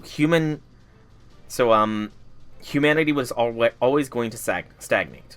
So my theory is that he is a beast, much like how Guetia is a beast of pity because he pitied humans. Camazotz is a beast of maybe like remembrance. It'd be ironic that he is the beast of remembrance when he cannot remember. He chooses to not remember things, but it's because he's a beast because he became a beast, and that's how he beat ORT, because all of humanity died to kill ORT, and when he was the last human, he held such love for his lost people that he became a beast. Something along those lines, essentially. That is my current theory for why Camazotz is a beast, and what he is a beast of. Remembrance or something along those lines. His immortality is all he has. It's the only thing that let him keep fighting the planet-eating monster when he was the last warrior of his kind. You never had any intention of going to paradise. Why is that? Answer me honestly. I'll know if you're lying. That's right, Camazotz. Even if those retainers were evil men led solely by their greed, it was still wrong of me to kill them in such an underhanded way rather than holding them accountable to the law. I have no right to enter paradise. Neither have I ever considered my revenge to have been justified. Crimes must be punished. Mistakes must be atoned for. I committed a crime by failing to save my brothers. I committed another when I killed my retainers in my position as pharaoh. In my punishment for my own crimes, I took my life. I chose to protect my heart rather than my nation's future. Very well, then I'll tell you everything I saw exactly as I saw it. An altar is a servant who has denied the core of their spirit origin. One who lived as a saint would have to deny their sainthood. A warrior who refused to become a king would have to become the very sort of king they despised. To become an altar means to betray your life, your principles, everything that makes you a heroic spirit, and to do so willingly, knowingly and willingly, by your own hand. That is what an I'm trying to think, who does that check out for? For all the altars, that does check out for Emiya. That technically checks out for Zhalter, from how her original being came to be. It checks out for Salter as well.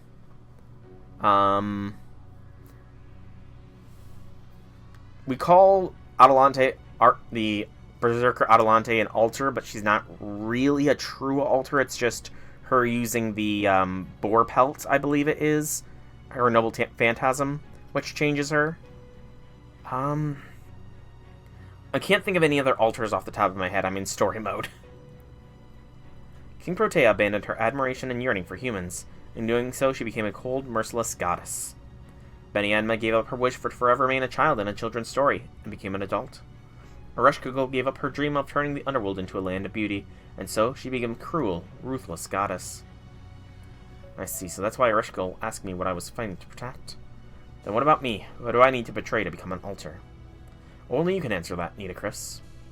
That being said, your mythological background is a poor fit for Mictlan. Because of that, you will need to make an even greater sacrifice than the other servants. So no matter the difficulties you encounter on the road ahead, think hard before you make that choice. Once you become an altar, I suspect there can be no going back. course. I've thought hard about this. Yes, she wanted to protect children. The pelt removes her humanity. Yeah, Jeanne d'Arc, Santa Lily... Jeanne d'Arc altar, Santa Lily Lancer does not count as a true altar. I agree. I know what I must betray, and I know what I must offer this world. In our underworld, it was used to weigh one's sins after death. In the Aztec world, it was offered to the gods. Her heart. As they say when in Rome, do as the Romans do. I can think of no greater betrayal than this. So great is this betrayal that I don't think I'll be able to show my face around the other pharaohs for quite some time.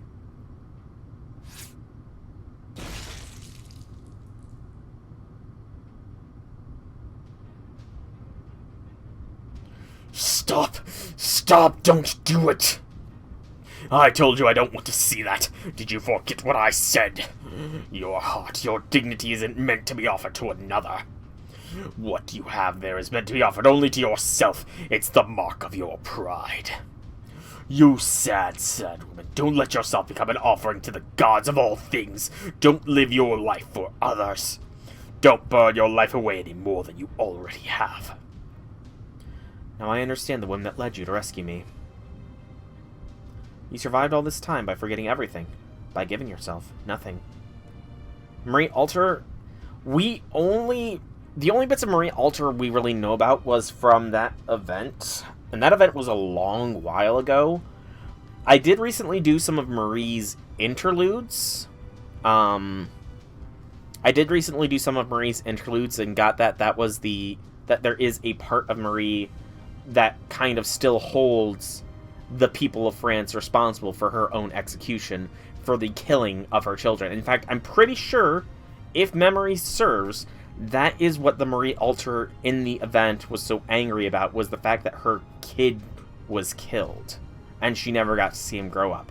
I might be wrong on that, because that event was a long while ago. But I feel like that's correct. Though you've long wished to take your own life, you've held yourself back from refusing to remember the past at any cost. Yes, I would say Arjana does not count. You've sentenced yourself to an eternal punishment of being unable to die, all to preserve a humanity that no longer exists. What a fool you are, woman! King Camazotz has no such feelings. I only do what I do because the act of forgetting is a pain in the ass. All that matters is for me to keep existing. Every last one of Khan's people willingly gave their lives to make this kingly body. I can't regret even the tiniest thing from my battles. Like I said, the Marie event, that event was a long time ago. That was the Eris event, to be specific. That was like 3 years ago.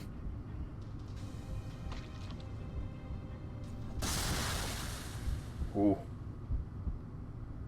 Then I too shall make a sacrifice. Now that I'm dead, I have no need for a heart to weigh my sins. Anubis, I implore you to pass judgment on my soul. From this moment, I am no longer an incarnation of the Sky God. Now and forevermore, I shall be the manifestation of the God of the underworld, avatar of vengeance and divine punishment.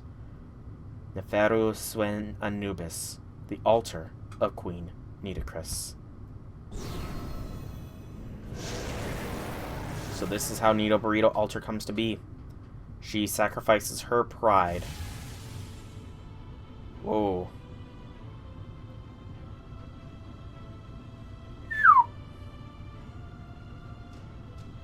I really wish I had gotten her, and that I had the quartz to actually afford her.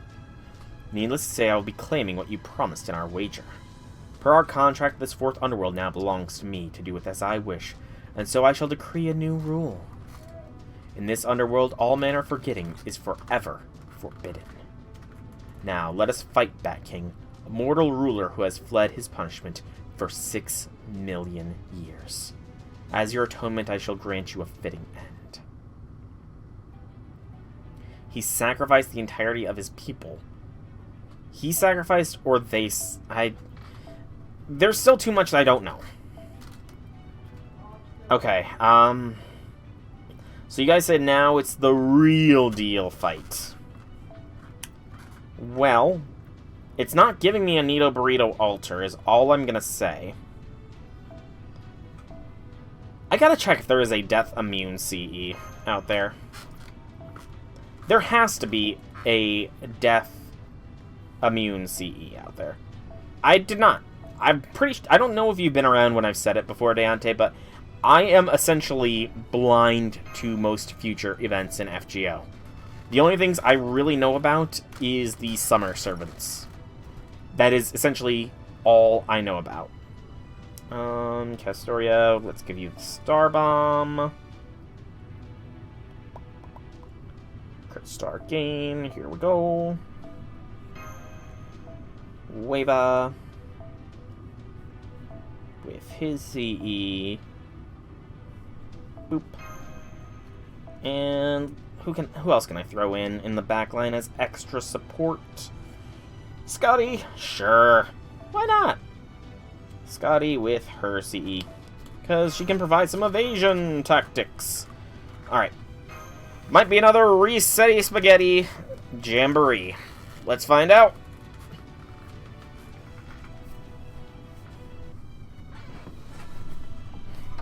I just haven't rolled it.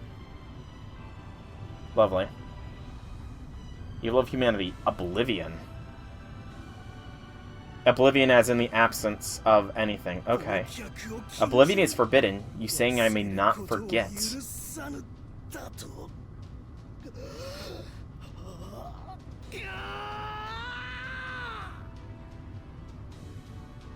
Oblivion. I can see it. Oblivion as in the absence of anything. The absence of his memories, for example. This is a failure start, so we are going to be doing the gambit. I warned you guys that we'd be doing it. Before I do said gambit, though, I need to go to Enhance, CE. Why is it not showing up in the equipped CEs?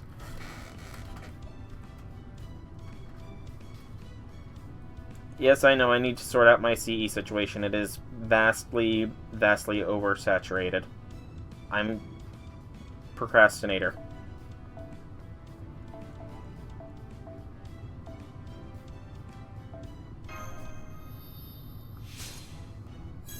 I mean, I'm not necessarily going to go for a true solo here. Not necessarily going to go for a true solo of just Smash. I might give it a couple tries, see how far I can get, and then... Oh wait, I'm going to keep going until I get a proper setup. I'd say Okitan is not a true alter because she is a counter guardian that was...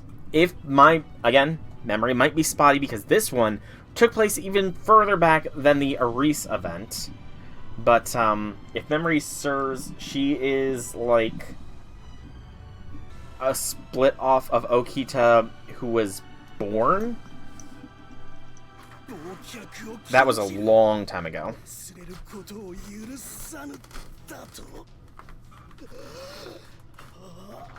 I mean, that's Servant Verse. The Servant Verse doesn't have to follow the rules. Nope. Why did I exit out like that? I said I was only going to do that when I got a good one. And I did not have a good one. I'm just instinctual at this point.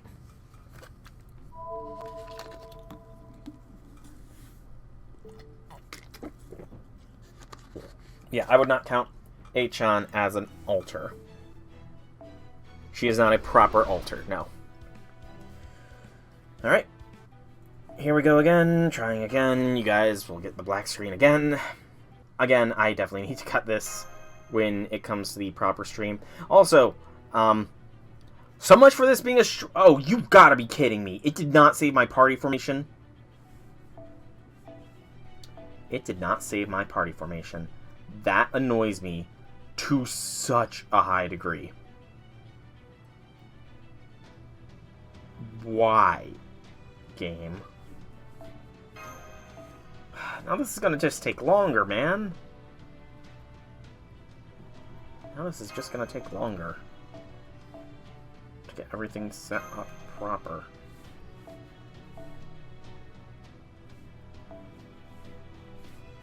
Yeah, I'm not bringing Scotty in. It's gonna just take too long to try and do so.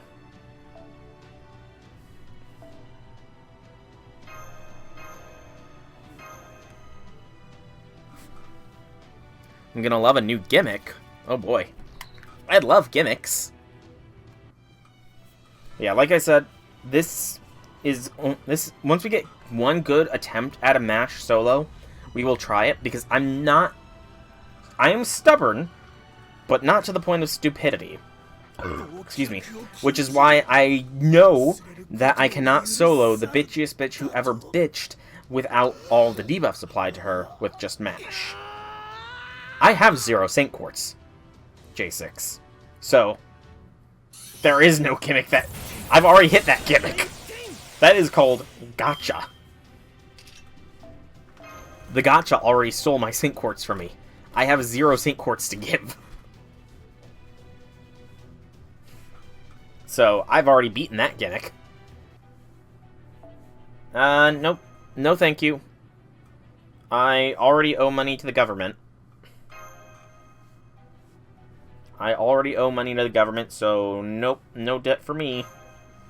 Because I'm already in debt, technically speaking. It's kind of funny. Not really funny in a way, but there's just a saying about how a majority of Americans, if you have absolutely no debts, you are richer than most other Americans. Just because of how many Americans are in debt of either credit cards, college debts, or anything like that.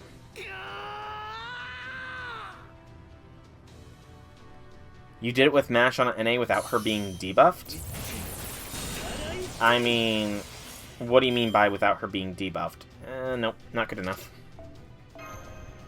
Elaborate, Deontay. Elaborate by what you mean. Oh, you're talking about the bitchiest bitch who ever bitched. You're talking about the bitchiest bitch who ever bitched. Yeah, I know. That's why this is going to be cut out of the actual episode. Because, I mean, that's the nature of not true that's the nature of trying to get a solo attempt of anything done. J6, you've done solos before, so you know that sometimes resetting is necessary. Especially when you don't get a single card of your chosen solo servant in the first hand.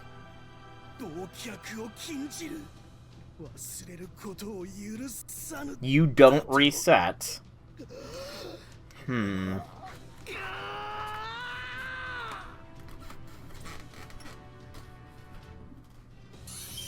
on. The main issue is how long of a load-up there is with each attempt. That is the main issue here.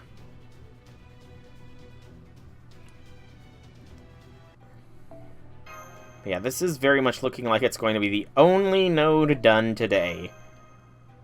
I don't know how many rants I went off on, which is why this is as long as it is. I got MP, I know I won't live it or be able to kill them first. Okay, I mean, that's fair then.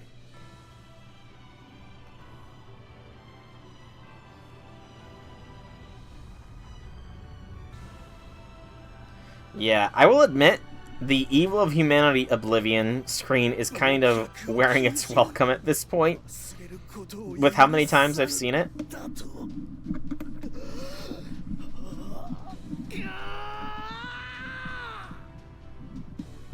If you get a crap hand, you still go through with it.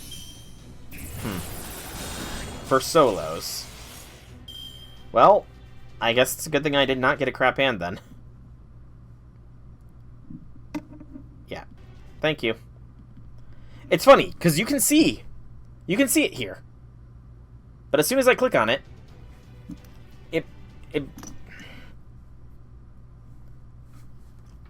I do not like whatever the FGO team has done with this latest Lostbelts programming.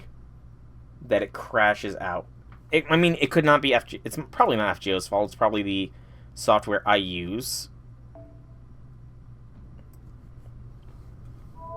But still. Resume. Your least favorite types are bosses are the ones with the death proct. I don't think there's much I can, Yeah, I don't know why, but the software I use to stream from my phone to my computer, it constantly is crashing out. MP gauge, NP gauge, yeah, neither of these matter which one we do first.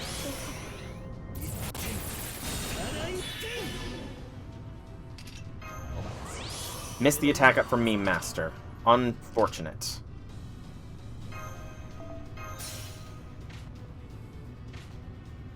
Yeah, it's only in this Lostbelt that it has been messing up. True.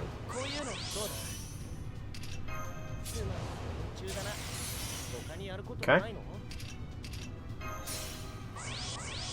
So Meme Master is the only one who missed a buff.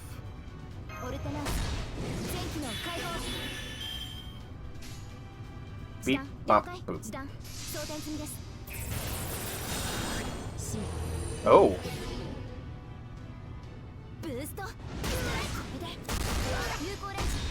That's interesting. Nita Burrito said no. Bye, Merlin.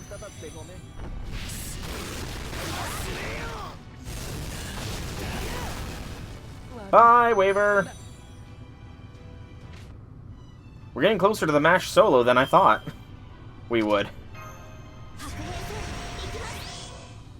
I was hoping for the invincibility to proc there.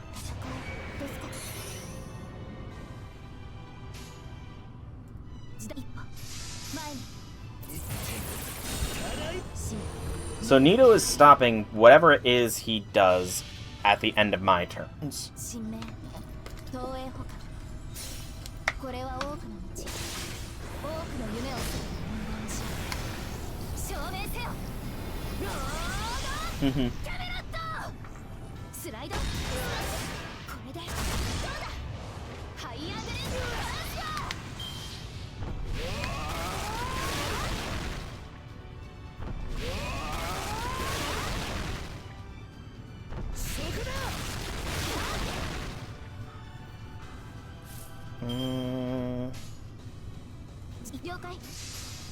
Just keep hammering.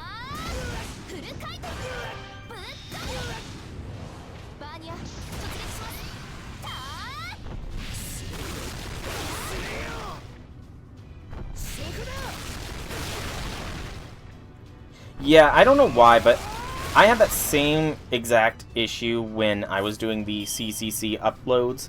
I was getting copyright struck so much, as well as the Shiki event. I kept getting copyright claims on all of the music. Okay, question here is, will you full charge after this break bar? Because if he gets a full charge after this break bar, then we could have some issues here. We could have some issues, but we could bypass with Castoria.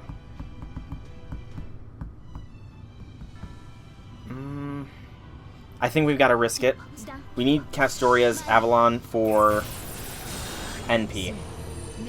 A guaranteed NP, which is coming soon. That, and I made the right call because MASH did not break the bar this turn. I would have been so screwed.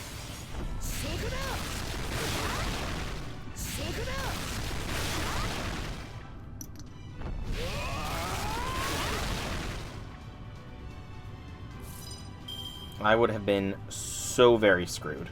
MASH NP.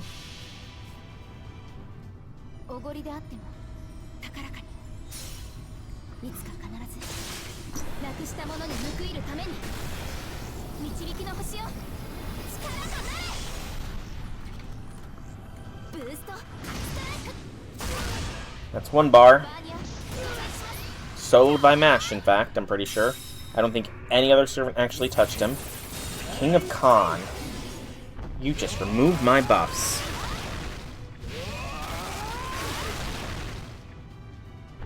Much for the defensive buffs I gained.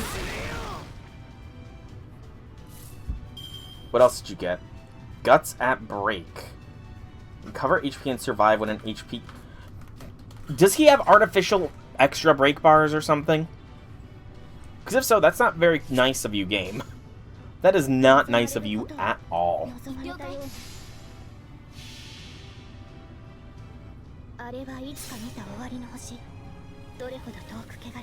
Lovely.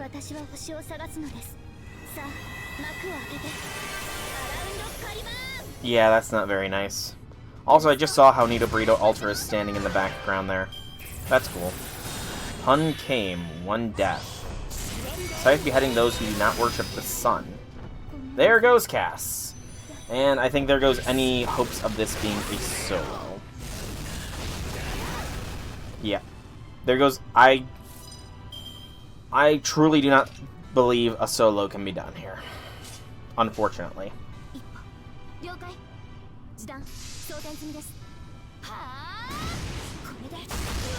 If he keeps applying poison with his attacks too, then yeah, there's no reasonable way for a solo to be done here.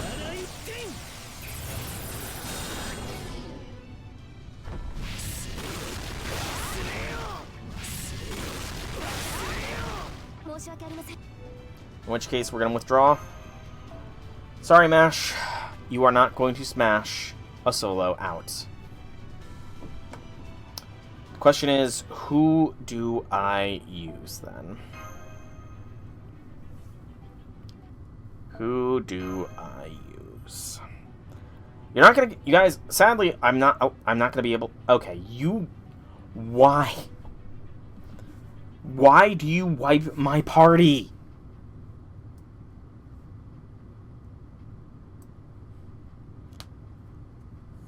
You think to use regular Nitocris? I mean... Yeah, regular Nitocris is... I can't imagine... Why are you not giving me the choice to resume when I spent the AP to do the quest game?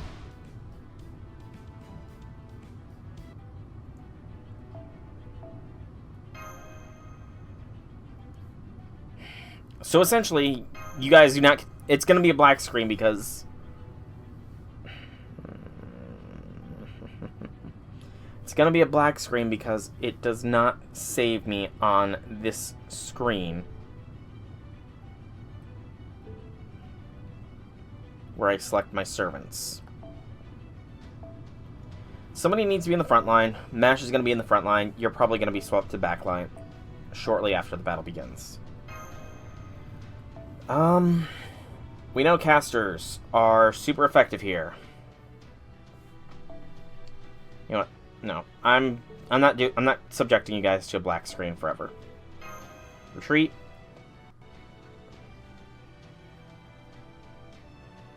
Come on. There's been too much black screen on this stream. We start. We quit when the dialogue boxes show up, and we relaunch.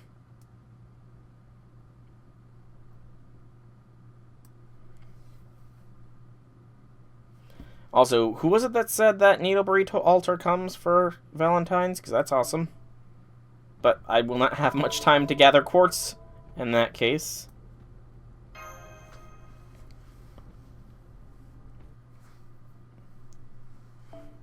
Yes, skip the cutscene. Excuse me. Alright, so... Armash needs to go in there. She's not getting any CE. Because she is not the star of this show. We know casters are super effective here.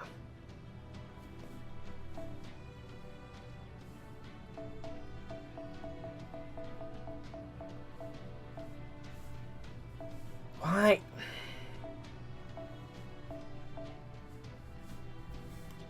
I hate how it changes its mind, how it wants to do it. So, of my casters, strong casters are Sanzang. Strong single target casters, to be specific, are Sanzang, Ilya. I think that's it. I think those are the only strong single target casters that I have that are leveled. But I don't want... The issue is I do not want to have to keep playing the, oh man, I failed, gotta restart game. I could go with my old, reliable way. But the thing is he's got NP damage reduction, and he reapplies that, so I cannot rely on NP damage for my main source of damage. That might be where I'm going wrong here. If I don't rely on NP damage as my main source of damage, then I think I need to try muscles. Just maybe try pure muscles here. Where is he?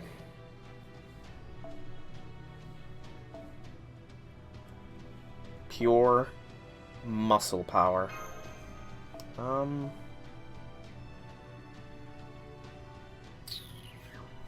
I keep Sumo. It's an attack boost. Merlin gives crit buff.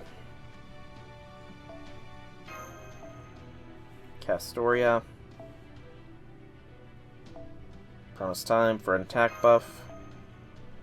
Waver with his CE as well. Okay.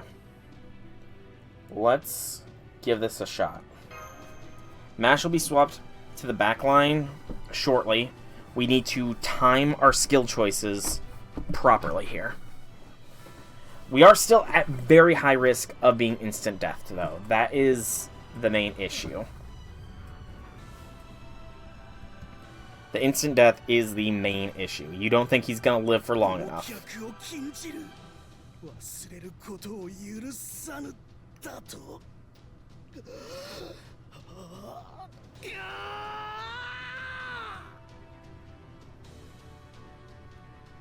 I guess we'll find out.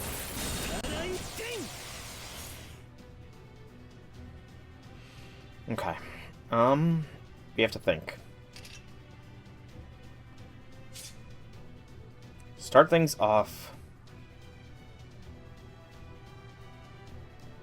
We need to place our skills carefully, because if we do 3 skills in one turn, we are in trouble. Do we...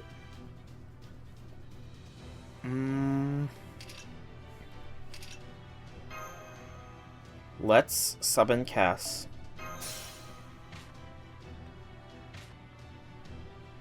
That's only one. We're not going to do any more skills this... We're going to do one more skill this turn. Which skill do we want to do? Not that one.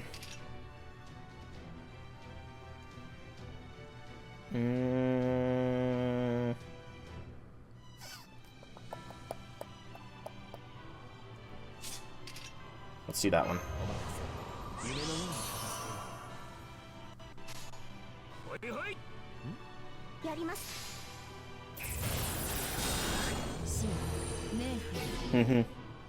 That's gonna have to be what it is.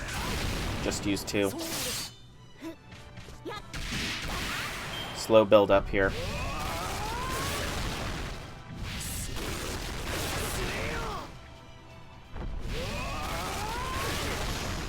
Okay, Orion has NP. We have an Orion Brave Chain as well. Okay, which ones? Meme Master.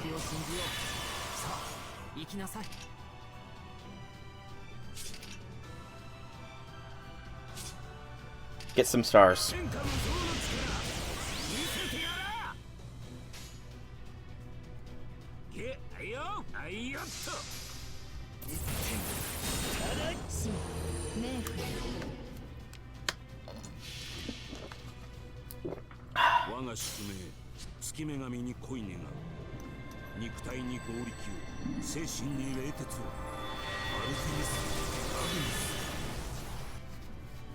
See how this does. 140k, not bad. Not bad at all. Oh, I'm now seeing that he's doing super effective damage. I did not see before that he was doing super effective damage to Orion there. Until just this second. Get an invincibility up. Then... that.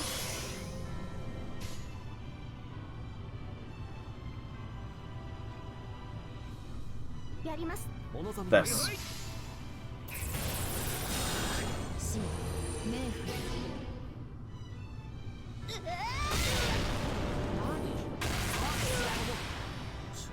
Good. 1 bar.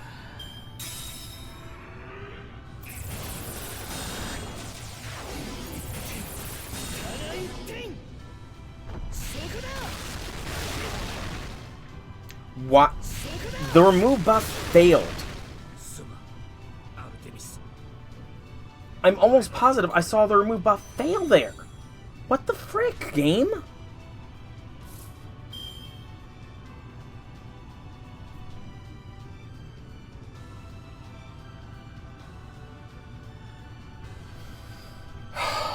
Okay. That's heavily annoying. That is very annoying.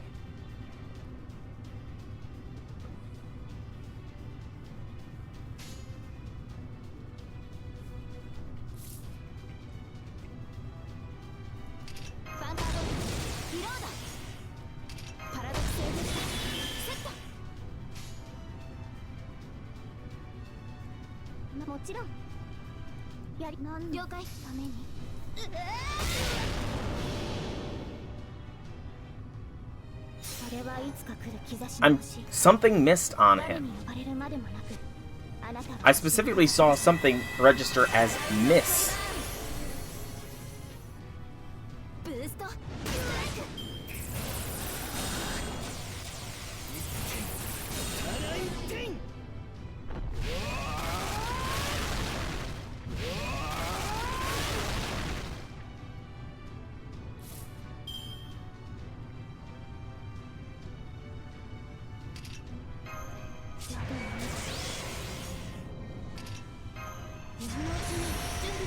That wasn't a move buff. Lovely. This is annoying.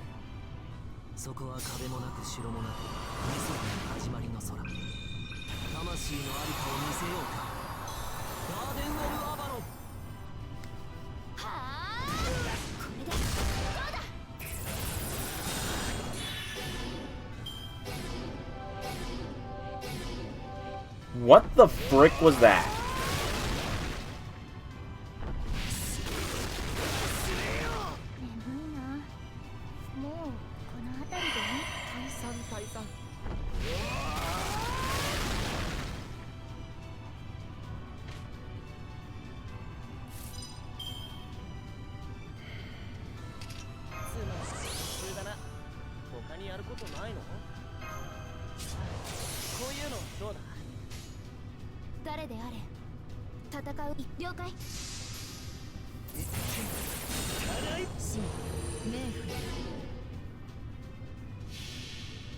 This is temporary. What is temporary? This battle? The annoyance that comes with it?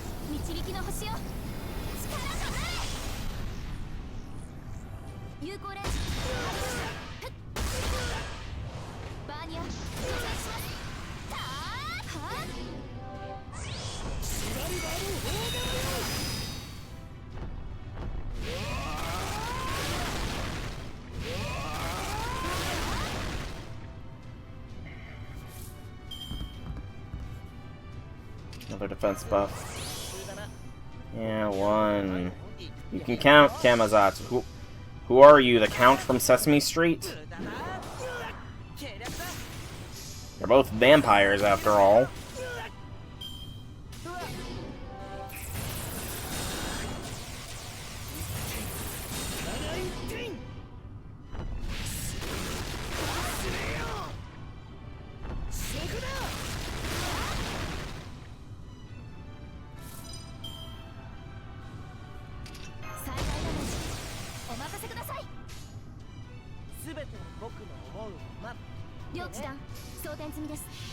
Please get... No, he's immune to stun, isn't he?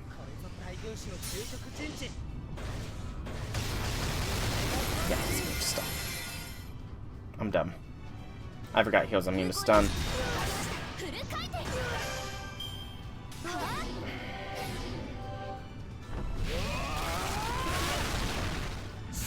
Sheer amount of poison is ridiculous.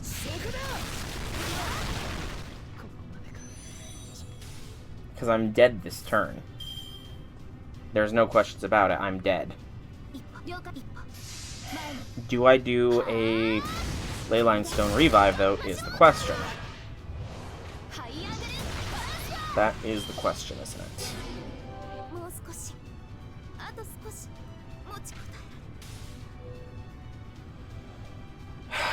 Yeah.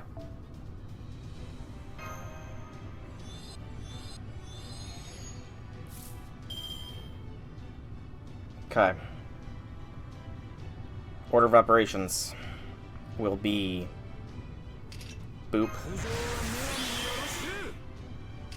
Boop. Beep. Boop. Bop. What didn't go away?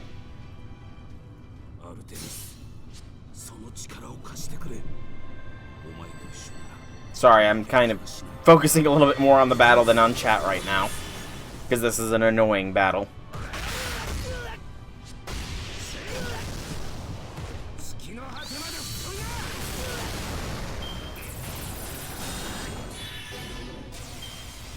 Okay, that's not a bad Guts. As far as Guts goes, that is kind of not as bad as I was worried about.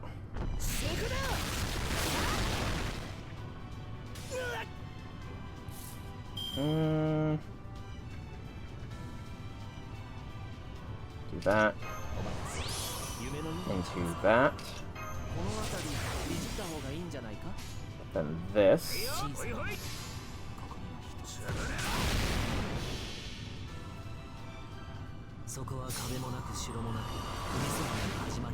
I did this so that the Guts would proc game. Why is the Guts not procting? Okay, that goes against how the Guts should work. The Guts should proct if you don't continuously attack. What the frick, game?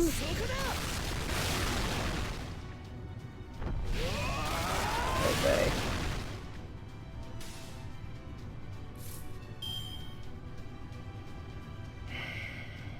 Okay, think. It's gonna be a mash NP. Sure. No point in doing that. No point in doing that. No point in using any other skills. Okay. So doop dop deep.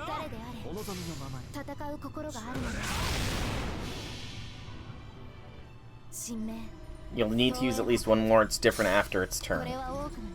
Yeah, that's dumb.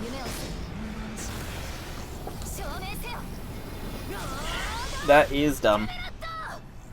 The Guts should not change mechanics. My warriors, my citizens, was I a worthy king of the lives you offered? Was this nation worth the lives of your families? Then if it was... Immortal Dynamic Heart. More freaking Guts!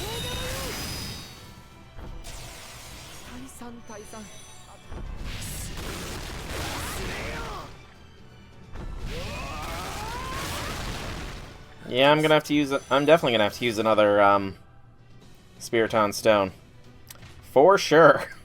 Because I just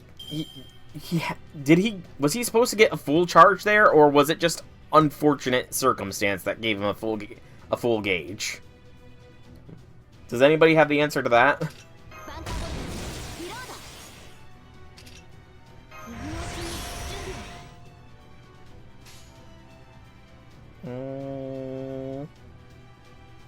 Boop.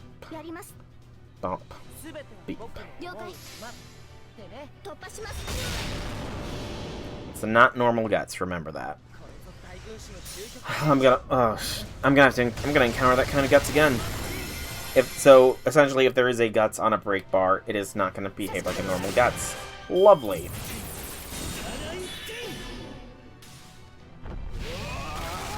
Simply lovely. At least this is a normal guts he has. Though, I want to make sure now. You've got to be kidding me. 3 guts!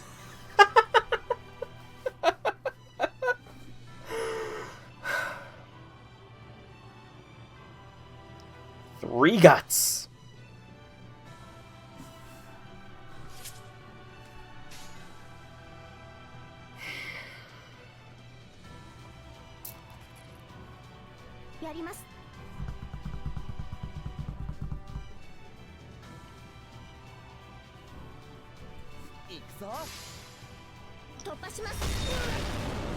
Still 3 guts.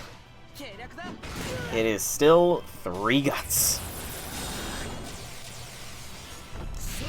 I will say this, the bosses I hate the most are the ones with NP resistance.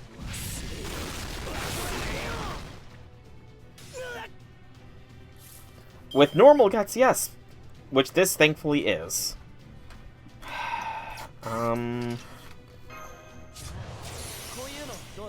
We're gonna pull this maneuver.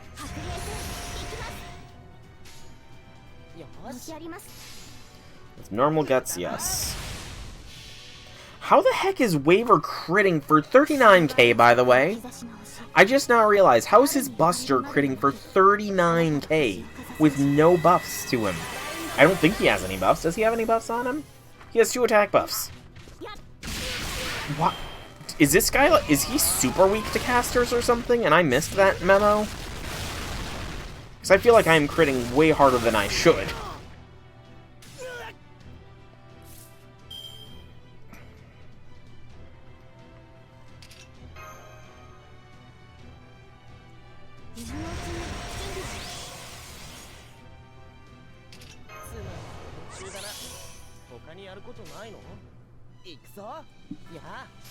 I feel like I'm critting way harder than I should.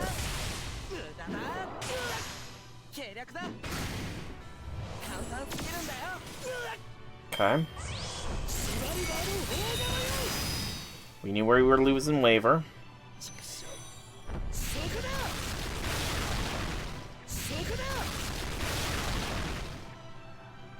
So this is the last turn before we have to use another Leyline Stone. Let's get as much crit stars ready and hope we get a heavy-hitting Orion turn. Or a Mash Buster card. That would work too.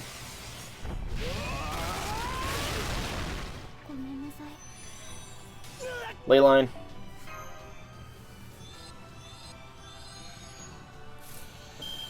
Good enough. Okay, Order of Operations. Do. We need more stars. Do. Beep. Bop. Boop. 90% and you did not crit. Orion, why? You had a 90%! Yes, Artemis, strangle him for failing to crit with a 90%.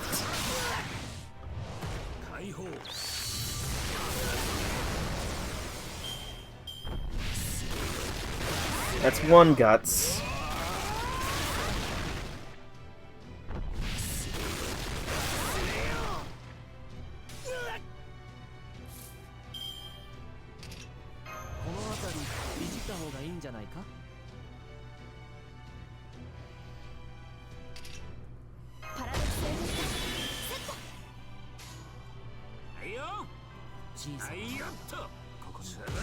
Thank you for critting this time, Orion.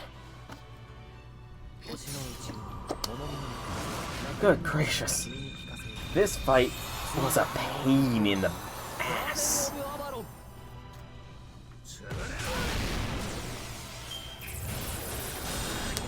A grade A pain in the ass this fight was. Also, he did not inflict death once. Not once did this fucker inflict death upon me. Is that something that happens out of curiosity? Does he just decide to no longer inflict death?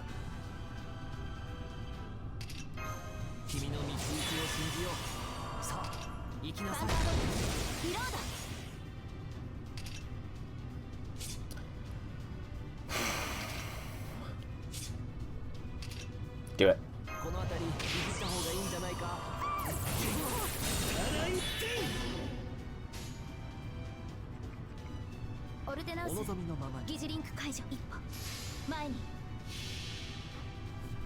It's just a lengthy fight. Yes, it is lengthy, and it has some stupid gimmicks to it.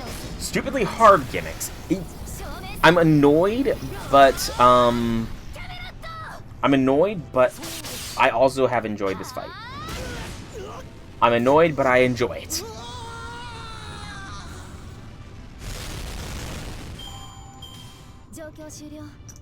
It was an annoying but enjoyable fight all the same.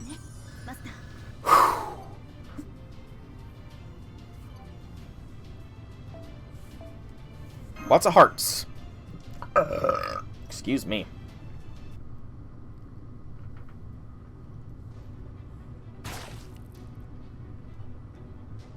I don't know how much death chance it is from his NP. Ooh, he's not looking too good.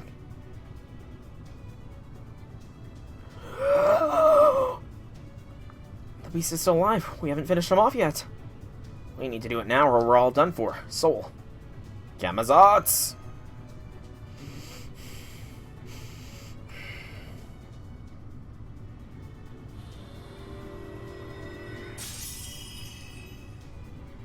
Oh, she unaltered herself. Didn't know that was possible. Nidicrus, did she pass out? Crap, crap, crap, she's gonna tumble right into the canyon. Wakchan, hurry! Yeah, I'll get her, even if it kills me.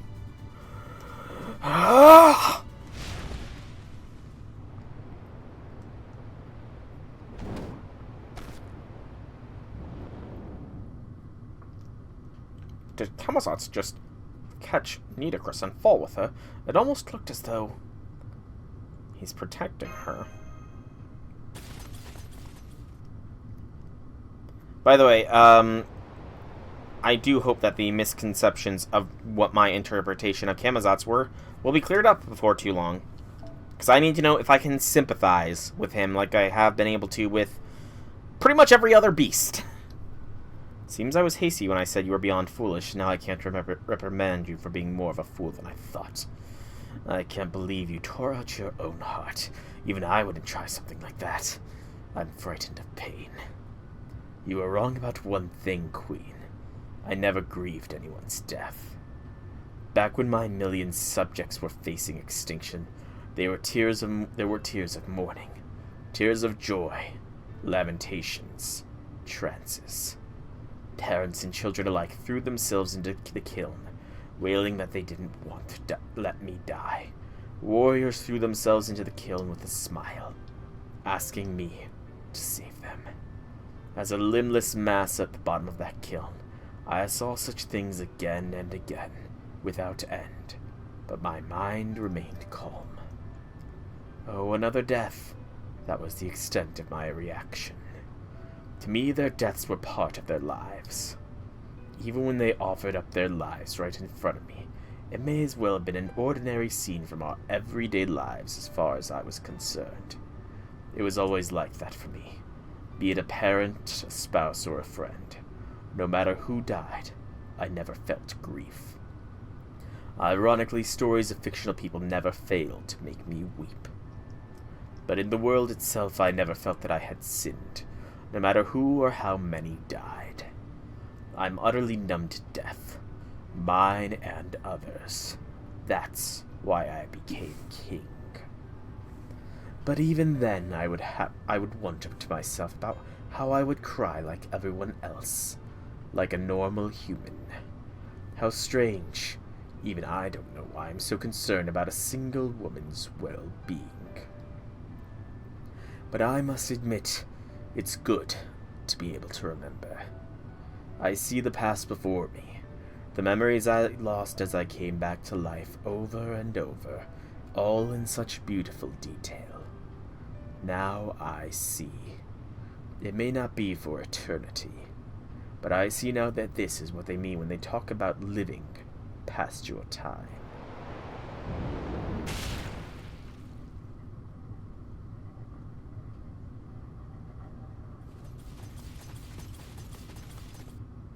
This is the place. I just hope she came to while she was falling. I found her. Nitocris seems to be alright. I'm not seeing any injuries anywhere on her.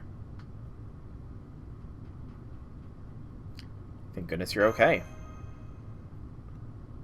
I'm sorry I worried you. I blacked out and began to fall after I ran out of magical energy. But I woke up before I hit the ground and managed to land safely. I must thank Osiris for his protection once again. I'm glad you're alright, but where's Camazotz? Camazotz? What about him? When I woke up, he was nowhere to be seen.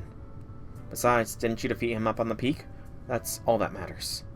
You will never again roam the darkness. It's true, I can't hear his wings flapping anymore, and all the bats that used to fill this cave are gone. Camazotz was the most dangerous being in all of Mictlan, and you just defeated him. Never mind that. Congratulations on your brilliant victory, Mash and Soul. I couldn't be more proud to have you as my allies. Yeah, even if it was all just if it was just for the domain of humanity that developed in Mictlan, Camazotz was still a beast. That we managed to defeat him by ourselves is a miracle. We couldn't have done it without you, Nitocris. You may have become an alter like King Protea and the other guardians, but I guess your alterization was temporary. Of course, I could never endure inviting Anubis into my body, unless I was in an underworld. Is something wrong, my ally?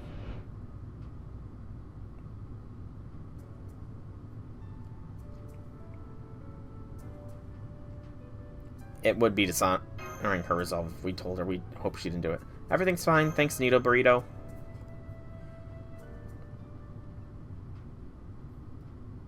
That's why you called him pitiful.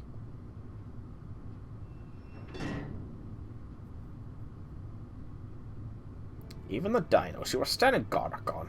I suppose all those incompetent fools died off. Now the king of dinosaurs is dead and the soldiers are all gone. Chichen Itza is finished.